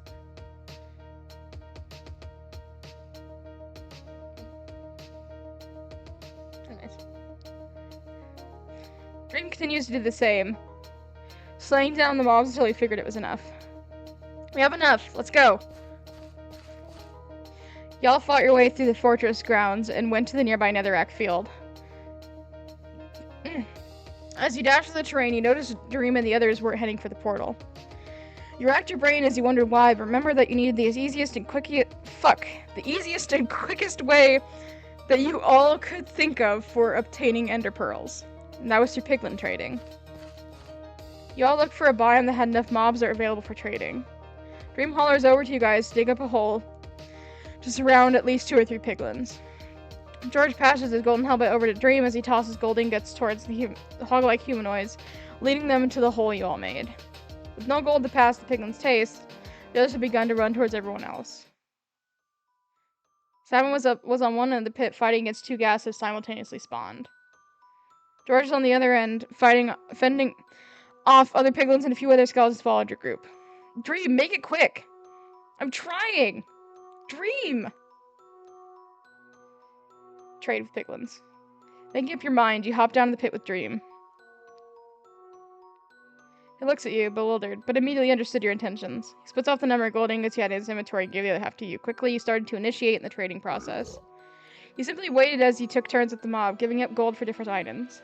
Items seen so far have been a water bottle, a few iron nuggets, obsidian blocks, and you saw 300 pearls on the ground. Quickly, you nabbed it before throwing another gold ingot at the mob before it began to attack you. Despite another, you immediately lunged at the drop of a set of 4. Have you gotten enough? Gotten a set of 2 and 4. You were unsure, so can you attempt to trade one more time to ease yourself? In doing so, you lost track of your surroundings. Everything began to overwhelm you, from the amount of mobs surrounding you, all of you, to the huge amount of pressure you're feeling right now. Saturn began to call out, peeved tones seeping out of his voice. Dream! Dream rolled his eyes. Let's go. This way. He was visibly irritated as he was pressured, but hopefully everyone would shrug it off. You all bolted towards the right direction of the portal, the one you finally recognized, and gasped in relief when you saw the familiar purple particles flaring into the air. Dream reaches it first, but not onto entering the vortex, instead opted to take a swing at an approaching aggressive piglet mob. Get in! Now! At a second thought, Sapphire and Joris had entered the portal, but their bodies slowly disappearing into the overworld the longer they stayed in. You glanced back at Dream and hesitated. Did no one leave him behind? Dream frowned at you. Go! When you didn't budge, Dream instead pushed you through the portal.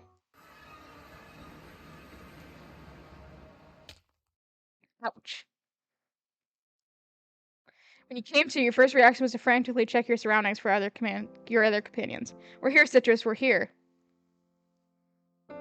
From behind you, you hear Sapnap and George seemingly out of breath. The older of the two was lying on his back, whilst the other was seated on a nearby grass block and wiping sweat from his chin. George's voice wavered when he spoke up. Where's Dream? Your heart sank when you had to explain what had happened before you teleported back into the overworld. They both frowned at this. Of course he would. We have to go back, see if he's still there. We have to help him. It's fine, he's fine. Before the argument could get any bigger, Dream had suddenly appeared into the overworld. He landed onto the grass with a harsh thud. Dream! You all rushed over to his side, to which he waved off. Both Sapnap and George helped him onto his feet. I'm fine. Health check, guys? You all warily nodded before looking up to your own health bars. George says that he has 4 left. You and Sapnap have the same amount of 3. Dream only had half a heart. Sapnap frowned as George crossed his arms. What happened to being careful, Dream? Ugh. Dream waves him off as he pulled out a piece of bread to replenish his hunger and to regen. It's Dream! Of fucking course he's on half a heart. He's a dumbass. Well, he's not a dumbass. If he was a dumbass, he would be dead, but you know. You get what I mean. Like, dude, I could've helped you. All that matters is that we're fine. It was our first and hopefully last time in the Nether. Of course it ended up messy. You were about to hand him your golden apple, but he noticed and stopped you from doing so. I told you, you'll need it more than I do. You frowned but didn't push. You stashed it back into your inventory as Sapnap approached him to craft Eyes of Ender. As they successfully crafted a few, Dream flicked one up. It slowly rises and leans towards one direction before ultimately plunging into the ground. The ball catches it right before it lands and double checks if it snapped into 2. Well, we have our lead. Let's go. You all then fall into step with each other. The walk was quiet, save for the occasional clinking of the Ender eyes that came from Dream. It was a bit too quiet for your liking. Dream, you okay? You sped up your pace to catch up to the front of the small line and follow the leader. Dream seemed to ignore your question at first. Repeated your question. Dream stopped for a moment to bring out another eye, flinging up to the sky. Why didn't you listen to me earlier? Ivar's referred in frustration as he caught the item, resuming his long strides towards the new direction. Told you to follow the other 2 out of the Nether. Citrus, you could have gotten hurt. Wanted to help you. The end this soon? Nah, they stupid. It's fine. But you... Dream explains as he stops himself. Closes his eyes and inhales deeply to calm himself down. He locks his gaze with you after a short while. Sorry, I didn't mean to sound so... I know you can handle yourself. I'm just worried out of my mind, I guess. Dream had the other 2 to look after, too. You couldn't blame him for being paranoid for everyone. Because I'm paranoid for things I can't avoid. I'm brain rotted. I am brain rotted. I'm sorry. everyone, especially since there was an additional member. He apologized too for acting impulsively. The both of you knew that you weren't exactly on the same level as everyone else was, let alone know you. I care about you, Citrus. You looked at him. He didn't look back at you when he says this. If you squinted, you could have sworn there was a dust of rosy pink on his cheeks, but he started walking at a much faster pace, leaving you to catch up to him. You stayed in place for a bit longer as you remember what you had in your inventory. You combined both of the blaze rods and ender pearls you had to create some more ender eyes. You then began to run back up to Dream's side, giving the key items over to him. He nods at you in gratitude for flinging another check where you all need to go. The items slowly slunk towards the ground, through the grass block before bouncing back up to the surface. Everyone stopped walking when Dream halted in his tracks. Down here. He announces as he whipped out his pickaxe, beginning to mine a way through the ground. George and Sapnap had gone to do the same on either side of him, so you decided to follow through and mimic their actions in front of the hole Dream made. You continue to dig deeper, not even paying attention until you realize you've dug through the stronghold ceiling and fell through. Bunk. Citrus! You dealt a bit of damage to yourself thanks to your clumsiness. Dream had safely landed with the water emoji, and so did George, although he let his water spread around for a bit for Sapnap to land safely in. You're gonna give us a heart attack, Citrus. Be careful next time. You let out a sheepish chuckle as you pulled out an apple from your inventory and proceeded to munch on it to regen. You all took a better look at which part of the stronghold you guys were located in. You all realized that you were in the middle of it, with 3 pathways. The end portal, the library, and a way to another hallway. Sapnap lets out a huff. Huh. Lucky. You patted off the remaining dirt from your clothes. As Dream began going towards the portal room, getting rid of the silverfish spawner before starting on filling in the gaps of the portal itself. Sapnap scratches his head before heading off to the empty hallway that led to an iron door. I'll go over here and check if there's any stuff I can grab before we enter. Same. I'll check over here. You were then left to your own devices yet again. Fill in the ender portal. You follow the blonde through the portal room. He notices this and tosses you a few ender eyes before slowly and carefully completing one side of it. As he steadily filled in the spaces with the spheres, you hear him sigh. You looked up and see that he had placed both his arms on the rim of the portal. This has been so crazy. He gave him a weary smile. It was understandable. You all literally spent only one night taking a breather. Everything else happened in a span of hours, events happening one right after the other. Dream looks at you before shaking his head, your smile being infectious. Yet, through all of this, you're still able to push through and smile like that. How do you do it? Some of the sudden deep question, you opted to stay silent and continue to fill in more of the holes. All the eyes were then placed properly, and resulted with the portal's crazy understatement, right? Portal's vortex appearing with a loud thrum. Citrus looked up and met his gaze. You're incredible. Got me blushing and shit. Oh god. And I genuinely mean it. Says a soft smile stays on his face. He doesn't look away from you. I like you too. Dream's smile grows as he hears the words come out of your mouth. How much affection that dripped from his voice and how his flushed face seemed to be, it confirms that your feelings are reciprocated.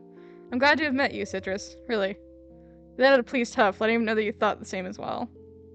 I swear to you, once we get out of here, we'll work things out. We'll plan things. I promise. I don't want to do his bad ending, man. And the fact that I have to do it last, because apparently once you finish the bad ending, it deletes all your files. For the game. I don't want to do it. I don't want to do the bad ending. I don't want to. Yeah, once you do the bad ending, if you don't close the game in time, you lose access to his route and you have to do all the routes again, meaning you have to go through the bad endings again! So, anyways. You nodded, placing your full trust in him. It's exhilarating to have your feelings out like that, and have it reciprocated too. You grinned a bit to yourself, your heart beating happily. You both stepped away from the portal as you heard footsteps from the hall outside. As everyone started to regroup, the quiet humming of the finished portal echoes out. Nervously, Sapnap speaks. Any encouraging words before we hop in? Turn to Dream. When you locked gaze with Dreams, he huffed as if he knew it was coming. With confidence, Dream began to speak up. Alright. We've gone through this before, countless times, actually. Dream glances at the other two, grinning, before reducing back to a calming smile as his gaze lands on you. And I trust you to be able to keep up, yeah? You nodded, giving off a determined vibe. Determined vibe. Determined. It's fine. Everyone giving each other affirming glances, reassuring one another that they're ready before staring down towards the black vortex. You gripped on the axe and shield you were wielding, your nerves making you feel all jittery. On 3. Whenever his ass can become Sea Dream. Bro, if that happens, I swear to God. The purple eyes had to mean something, right? Like, it had to mean something. It had to mean something. But then again, this is supposed to be like Manhunt Dream. Which is still not him, but, you know, closer to him. Sound shakily breathes. 1, 2, and everyone began to run up. 3! You brace yourself as the discomfort of teleporting began to set in. Definitely meant something. Like, it has to. You covered your mouth as you landed on the obsidian platform, trying to get a hold of yourself. George shakes his head as he checks on everyone right after landing. Citrus, you okay? You waved him off, coughing as you do so. Doesn't particularly convince him, but he trusts you enough to regain your balance yourself. Dream and Sabnab seem to have gotten used to the feeling of teleporting as they seem fine. You struggled to get back on your feet as they began to build their way towards the center of the island where the dragon was situated. You got yourself on your feet and caught up to them. Go ahead and push towards the dragon. I'll take care of the ender crystals. Make every shot count, George. Of course. He runs off to the sides as he had already begun aiming at the top of the pillars. Dream turns to you. Me and Saptum will go ahead and land attacks on the ender dragon. You steer clear from her, alright? Kill some endermen, grab some pearls they drop so you could filter them to us or use them for yourself if you have to flee. You oblige, staying in the outer ring of the end of the island as the two childhood friends rush towards the middle.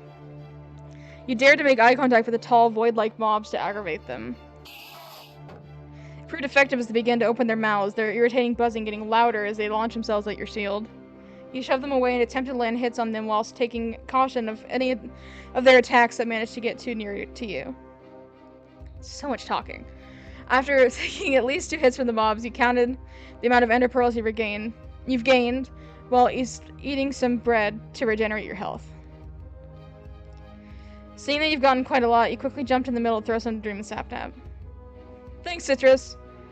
Sapnab managed to catch all of it. Sorry.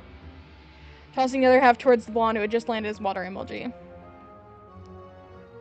After a few more minutes of combat, it seemed that the Ender Dragon's health had depleted until halfway. George had done his job of shooting all the healing crystals. You're busy looking around for the older male when the dragon had launched a fireball near you. You'd only heard the soft thudding sound, and before you knew it, you were surrounded by purple particles that began to burn you. Citrus! Use an Ender Pearl! Get out of there! You fumble over the items in your inventory, finally stumbling over the sphere-like object and throwing it away to somewhere safer. Breath was shaking in short puffs as you teleported. You looked up to your health bar to see you had 2.5 hearts left. Citrus, are you okay? You wanted to reassure them that you're fine, even a wave of your hand, but the required effort to do so was too much for you, and it ended up making you feel a lot more lightheaded. George, we need you. Being the nearest one to you, George glances back to you worriedly. You shook your head in an attempt to tell him to go help the others. George furrowed his eyebrows together before turning away and ran towards the middle. I'm right here. We need your help in keeping the dragon away from Citrus. Got it. Right, Dream was the sole person that everyone in your group to have experienced being on half a heart. You were close. To say it hurt was sugarcoating it. You felt excruciating pain as your heart tried to make up for the blood that you've lost from the recent situation. As you breathed heavily, you fiddled around for the golden apple that had stayed in your inventory the entire time. The last time you glanced at the dragon's health bar, it was nearly finished. Just a few critical hits and it would be over. You sighed as you took your time, finally being able to fish it out from all your belongings. Yeah, oh shit. You're about to eat it when you heard a bellowing noise from above. The Ender Dragon was coming right at you. Citrus! You froze up and shut your eyes tight as you braced yourself for what was about to happen. You heard the noise of a hit. You didn't feel any pain. You opened your eyes and saw... Our boy! The boy! Dream, who wielded his axe and had managed to land the last hit at the dragon that had only been 1 hit away. The dragon screeches as it levitates up, light protruding its body as it slowly disintegrates into specks of particles and EXP points. And right then, a sound effect echoes about from Dream himself. Dream has made the advancement free the end. Everything was silent, for all three began to whoop loudly. Dream! Let's go! Dream, you did it!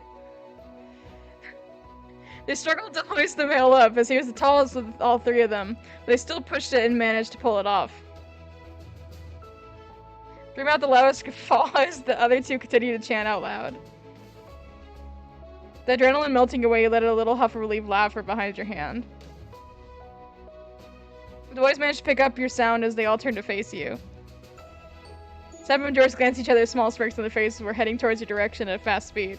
Dream fumbled around and gripped both of their shirts. Whoa! Slow down! Nope. I'm not making another reference. That's not a nervous chuckle, but went quiet the moment he realized that they have led you to where you are.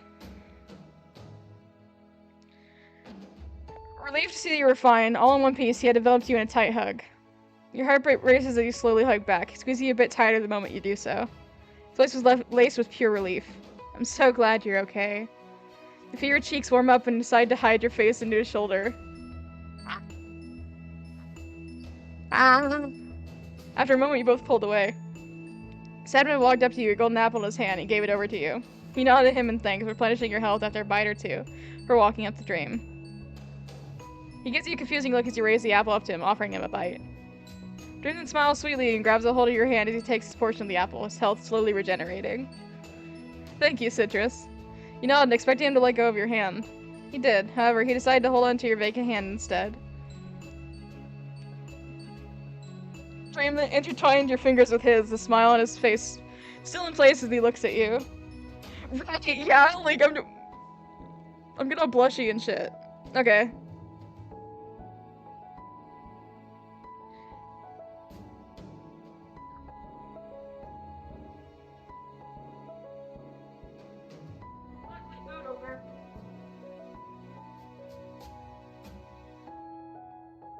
Sorry, guys. I know I had to stop at, like, the best part. Let's keep going. Two were broken out from a little reverie when you began hearing screeching from a while away.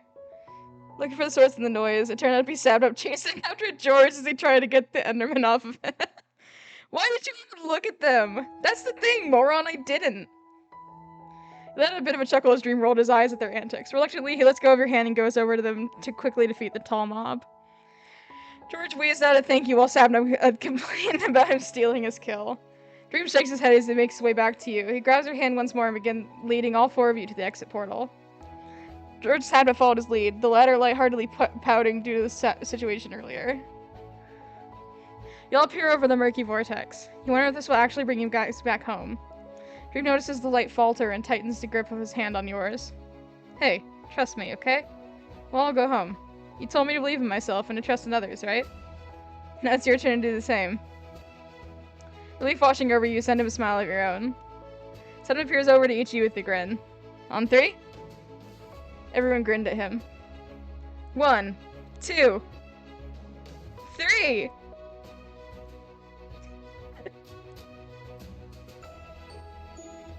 This is so cute, right?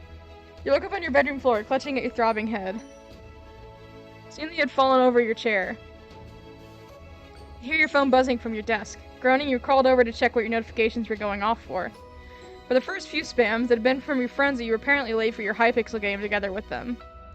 The most recent one was... Dream was taken went live. My chair broke. Dream was taken. Dream. Minecraft, the realm. You quickly press the notification, the stream's audio booming out of your headphone speakers. Your phone speakers. Oh, chat, yeah, whiny Florida man broke his chair, blah blah blah, you guys sure are funny. Hearing his voice boom out again, except this time with a whole lot of distance between you, your heart rate begins to rise. Yeah, can the other two, like, join already? I'm sure they're in its back already. Let's just scroll through donos and answer them while I wait. Donos, right, you can get his attention through a donation. Quickly send him a message along with the lowest amount of money you could send to him and clutched at your phone as he waited. Soon, we'll all live together under one roof, so yeah, thank you for the dono. Next is, calling me a piss baby. Thank you, Citrus. That is I would absolutely use to get his attention by calling him a piss baby. I would. That is exactly the way I would get his attention, is by calling him a piss baby. Damn, that really dates this game though, doesn't it?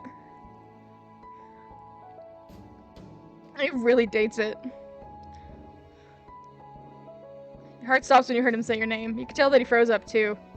Citrus. Wait, hold on. Citrus, send me a Twitter DM, please. You nodded, even though you're aware that he can't see you, and immediately transferred to the app. The live stream turns into a picture that stays on the bottom right of your phone. Send him a message as quick as you could, hoping no one beat you to it. The notification of user joined your channel had rung out twice. Dream! Hold on. Dream! Dude, shut up! Look! I'll mess. And the stream became silent a while after that. Proceed to watch the chat flooding with questions. Citrus? Until you got a notification from your Twitter. Hey. Hey. Please tell me you remember. You felt your chest tighten as you read his message. You immediately reply. I remember. The realm, the portal, the golden apple, everything. You've been here for so long.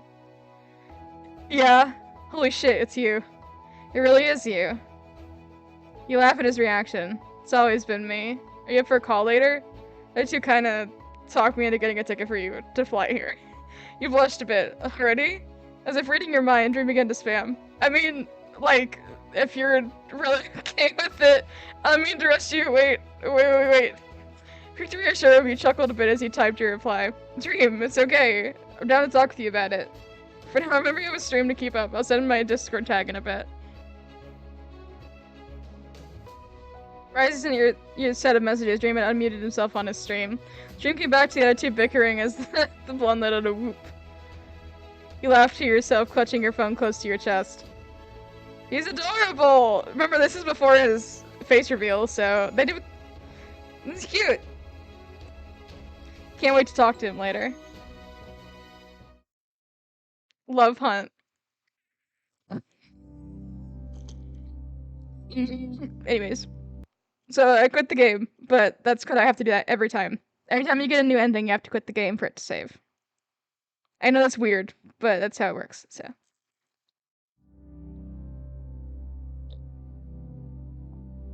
The game opened twice? You did. Weird.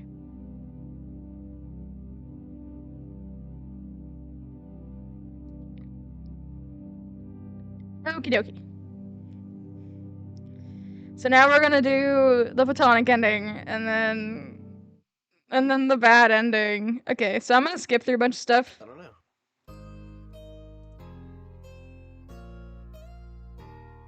Uh-oh. Okay, there we go. Hello. Mine down.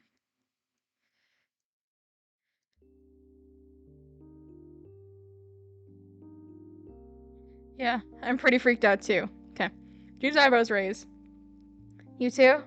He nodded, and he tries to give you the most comforting smile he could muster. Well, that makes both of us, but I can reassure you that we'll all get out of here together.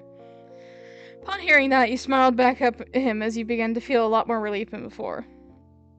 You motioned your hand in front of you for him to continue your cooperative mining a little bit longer before finally setting on the amount of tears retained. This is enough. Let's head back up and reunite with the other two. You know, following a strategy led you both out of the man-made tunnel. So both you reach the surface here at South. Okay, so we've been through all that before. We'll defend George this time. At the end. Approach Dream is situated nearby the door. Glances at you and nods, taking note of your presence with a smile. Citrus. You nod back with the same expression, seated on the opposite side of him while glancing out the window. You both watch the Iron Golem protect its village, slinging the many spider and skeleton mobs up into the air and causing damage. Fuck, yeah. So I ask a question. The end? Well... Dream looked a bit off into the distance. Well, it makes sense, right? It's how you'd normally beat the game. Getting iron, walking around the nether, finding a fortress, paint Ender eyes, look at the stronghold, defeat the Ender dragon. Trails off before meeting your gaze. It seems clouded, but you can't decipher what it was. If you were in my place, Citrus, what would you do? He pondered. He was a guy who had a lot of people have high expectations on him. Ask other for advice. Dream hunted your suggestion. I could do that too. Yeah. They aren't my friends for nothing. He smiled at you, thankful for reminding him of that option. It's evident that he spent a lot of time thinking over many, many things. He thought it'd be better if he discussed it with everyone else so he wouldn't have to weigh everything on himself. Okay. Skip. Follow dream. It's quite intimidating. Dream chuckled as he stammered your response. He didn't want to lie. Everything so far had overwhelmed you from time to time. Wouldn't be surprised if there would be a point where you just like to stop everything for a while and just breathe. Dream sighed as laughter died down, a weary smile resting on his lips. I feel the same too. I'm glad you didn't let anything stop you from helping us out, though. You're really cool, Citrus. Ruffles your hair for placing both his hands on one of the buckets you both filled. You complained of the messy result, to which he laughed at. Dream stands up from the pool. You follow his lead in Miyuki.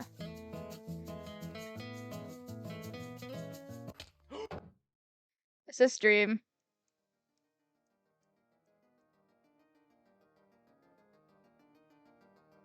Ingy boy. Trade with piglins. Skip. Dream, you okay? Sorry for skipping through all of it, but this is a long live stream and I want to make sure I can get to all the endings. Okay. Dream seemed to ignore your question at first. You repeated your question. Dream stopped for a moment to bring out another eye, flinging it up to the sky. Why didn't you listen to me earlier? His eyebrows were furrowed in frustration as he caught the item, resuming his long strides toward the new direction. I told you to follow the other two out of the nether. Citrus, you could have gotten hurt. I'm sorry I worried you. Just don't do that again, okay? You couldn't promise him that, but you decided to nod your head to ease his nerves. He smiles at you and thanks. You did amazing under all that pressure, by the way. Surprised, he stopped in your tracks as he thanked him. He lets out a laugh as you were rendered speechless.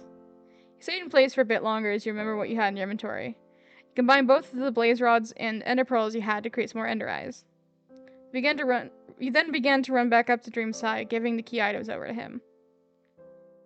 Okay. Skip. Fill in the end portal. I'll read through this all again. He notices this and tosses you a few ender eyes before slowly and carefully completing one side of it. As you steadily fill in the spaces with spheres, you hear him sigh. You looked up and see that he had placed both of his arms on the rim of the portal. This has been so crazy.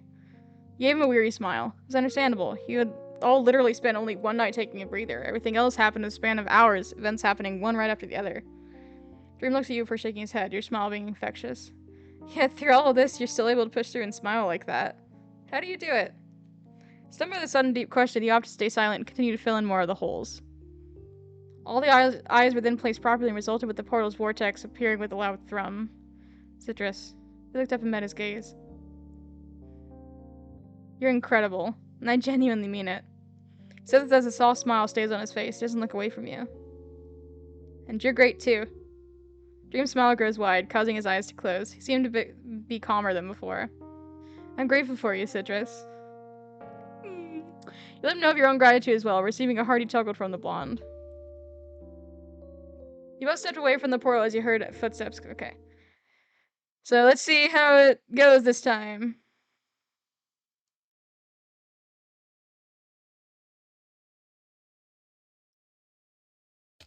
Let's see how it's different. Heard the noise of a hit. You didn't feel any pain. You opened your eyes and saw... Hi, Dreamy. Dream wielded his axe and managed to land the last hit at the dragon had been only one hit away. Not reading all this again. I'm only gonna read if the dialogue's different.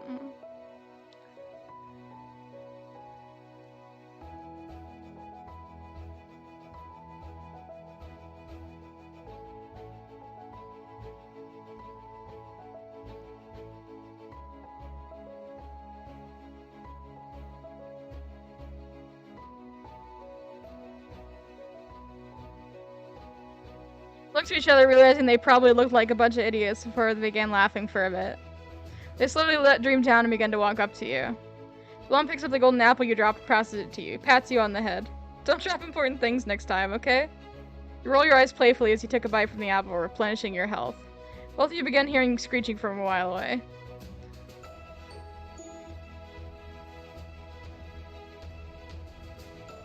Not a bit of a chuckle as Dream rolled his eyes. Okay.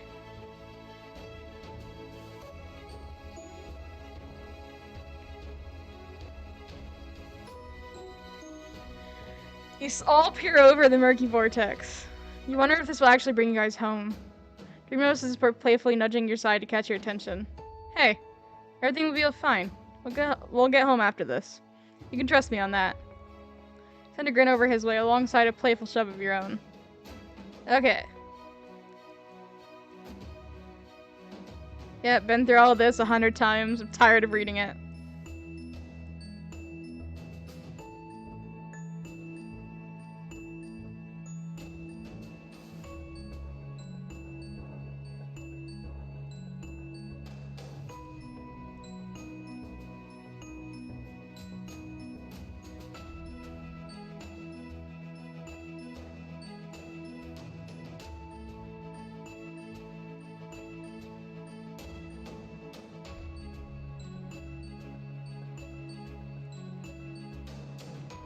Been through all this. Okay, here.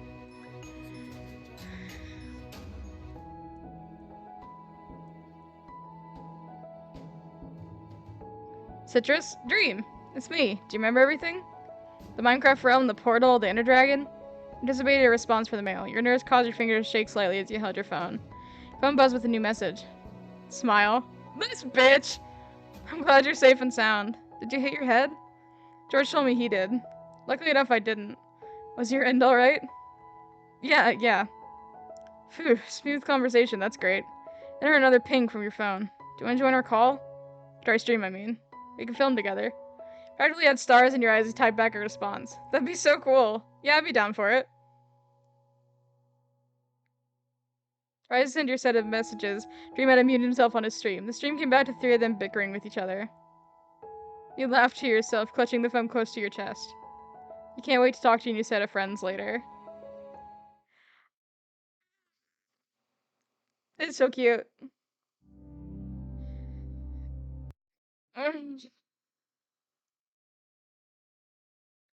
Now, supposedly,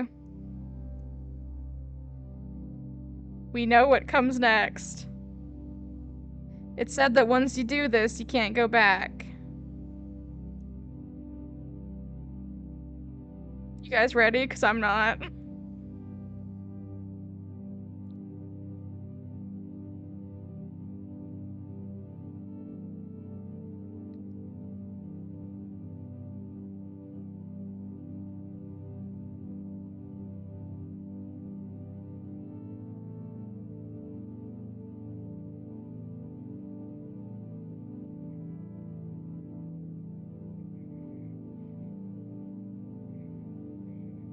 I'm scared. I don't know. Hello. Let's go talk to Dream. I don't want to do it. It's red text. It's red text. It's red text. It can't be good. And obviously, it's the bad ending, but still. Fuck. Okay. I need this. It makes you feel bad, and then you're supposed to feel bad. Dream's gaze was stuck to one block. He seemed far away, even though physically he was just right in front of you. Yeah, you're probably right. We have to do it! Although confused, you felt as if there were walls that stood in your way that effectively blocked you off from the blonde. You motioned your hand in front of you for him to continue. Okay, yeah. That's enough. Let's head back up. Skip to the next time we talk. 10 sap nap, I guess.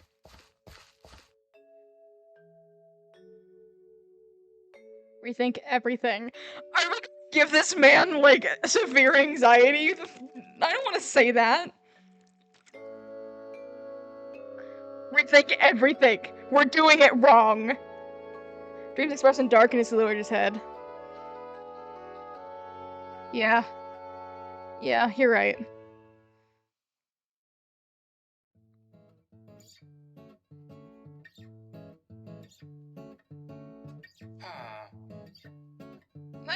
Oh.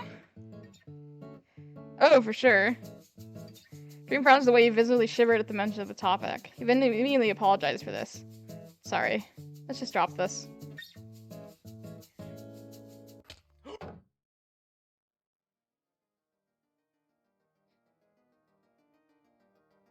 Hold on. There's an ad. I'm sorry. We'll wait.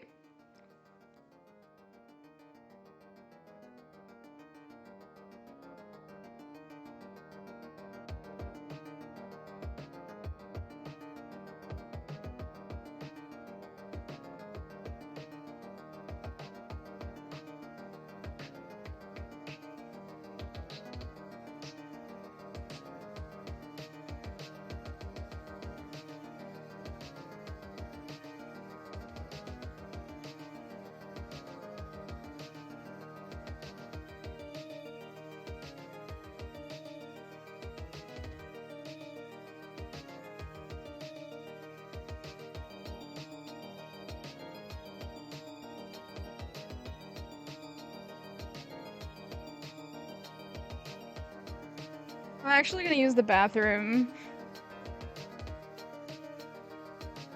I'll be back. I'm sorry. I'm sorry. I'll be back.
Oh, I'm back. Ominous lighting. Anyways.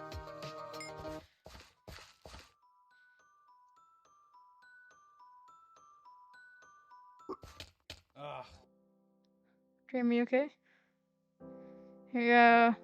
Head back, I'm Fang. Shut up.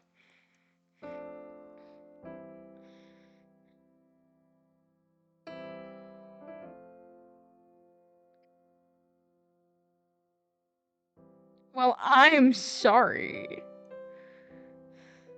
Unbelievable. Ugh. Dream scoffed, shaking his head as he looked away from you. He seemed upset by your response. He stayed in place for a bit longer to remember what you had in your inventory.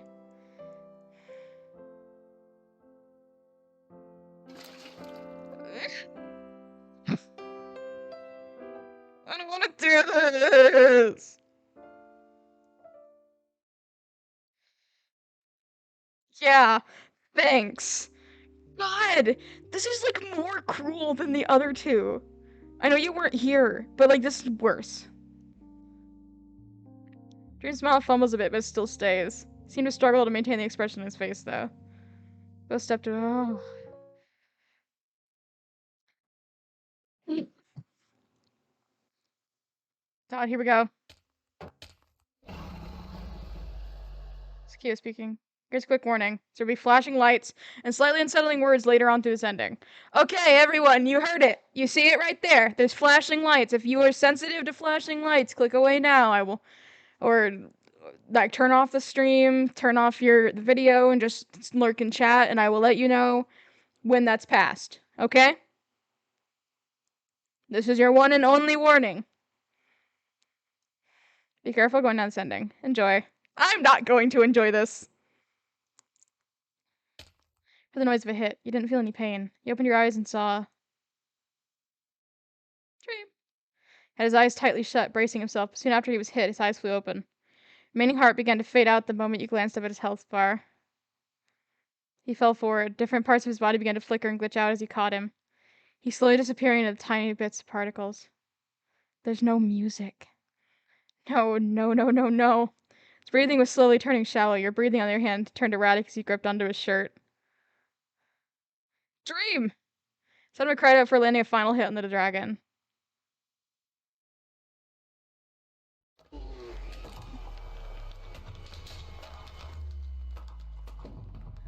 George immediately skidded over to your side.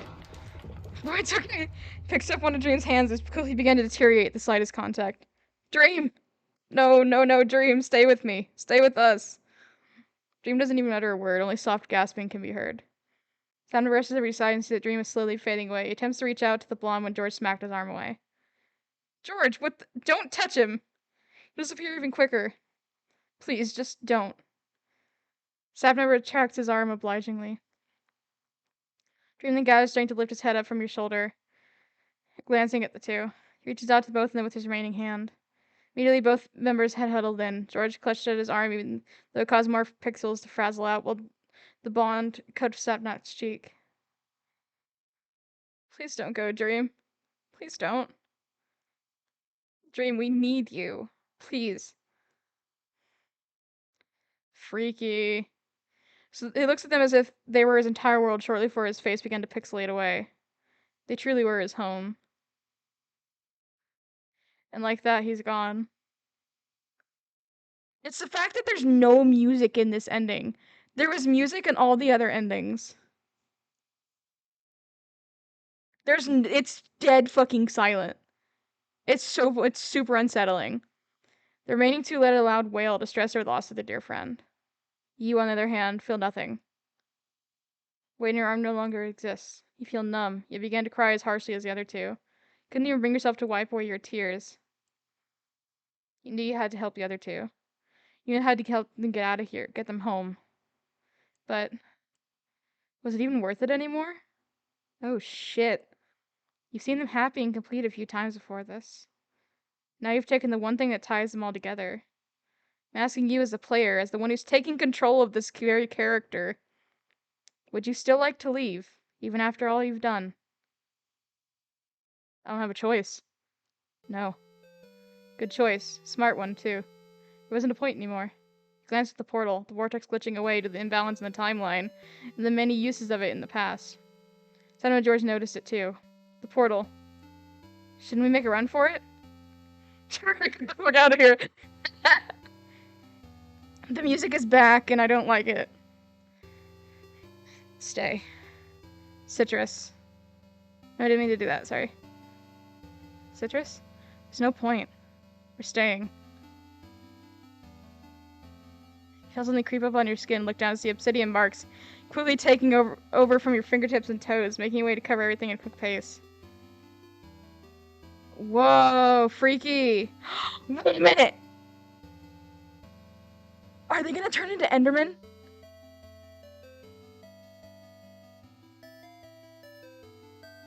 What's happening? I'm so confused. Wait, I know this song. You look at the other two, began to freak out as the same thing started happening to them. What's happening? Enderman! Citrus? You ignore their panic voices, a smile graces your face, feeling the black material reach your neck.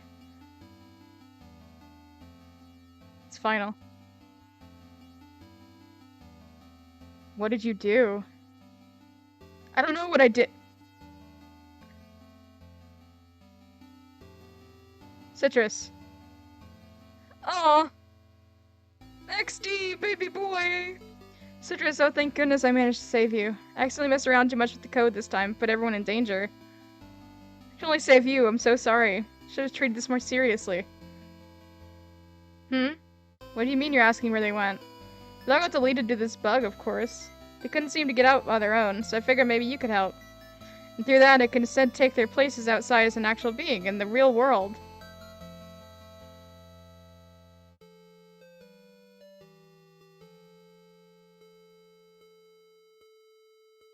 Right? I'm a little speechless. What's he gonna look like? If we even see him. You don't like that? Fucking, why would I? Fine. I don't care. I'll find someone else to get me out. I don't need your help. Wipe away every single thing here while I see myself out. You didn't deserve the memories anyway. Goodbye. See you never.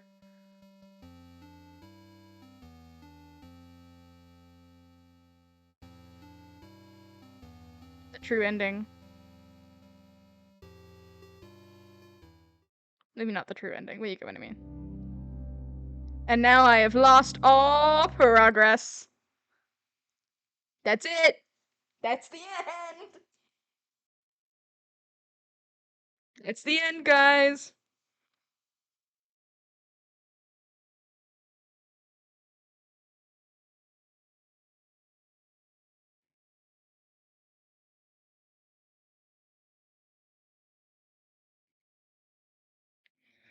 So that was fun. We fucking killed everybody. Wasn't that a great ending?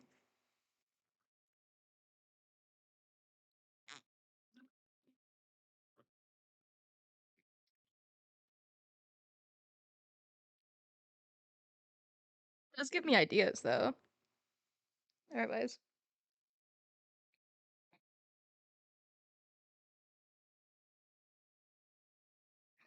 I've hit 100 followers on Twitter. Holy shit, guys.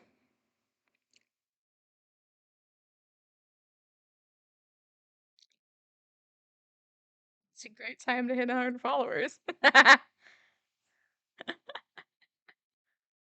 No ideas. No, I have ideas. That's fun. I actually did have fun doing that. I liked it a lot more than I thought I would. I don't mean to say I thought it would be bad. I just, for one, it's old. So it's from, like, the cringy era, definitely. And, for two, it just, I don't like dating simulators very much. Um, but I mean, that was really good. The art was really good. I knew I liked the art, but, it was good. I liked it. It like was genuinely really cute. So yeah. I don't know. It was streamed for almost 4 hours. A long stream. Yay! I'll be streaming again tomorrow. I said earlier, but I'll say it again. I'll be streaming again tomorrow. I want to give you a little tiny sneak peek. Little tiny sneak peek. Maybe. If I can get it to open. Just quickly.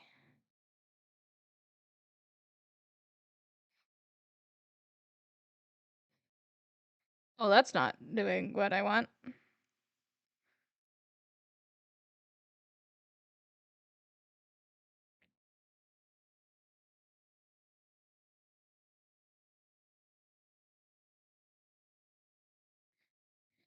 It's being difficult with me again. Sorry, guys, hold on.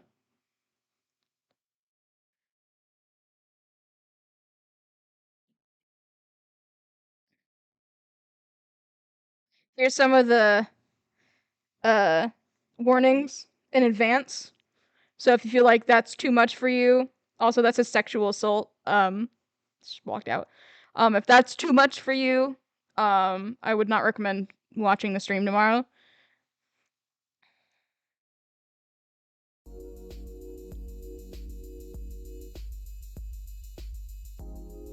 This is a Be More Chill, if you know the musical, Be More Chill dating simulator where you play as Jeremy. There's a lot of different endings. Only ending I've gotten on my own without help was Brooke's good ending. And just like Dream, Michael has the worst bad ending. So that'll be fun. Whenever we get to that. But yeah, that's what we're doing tomorrow.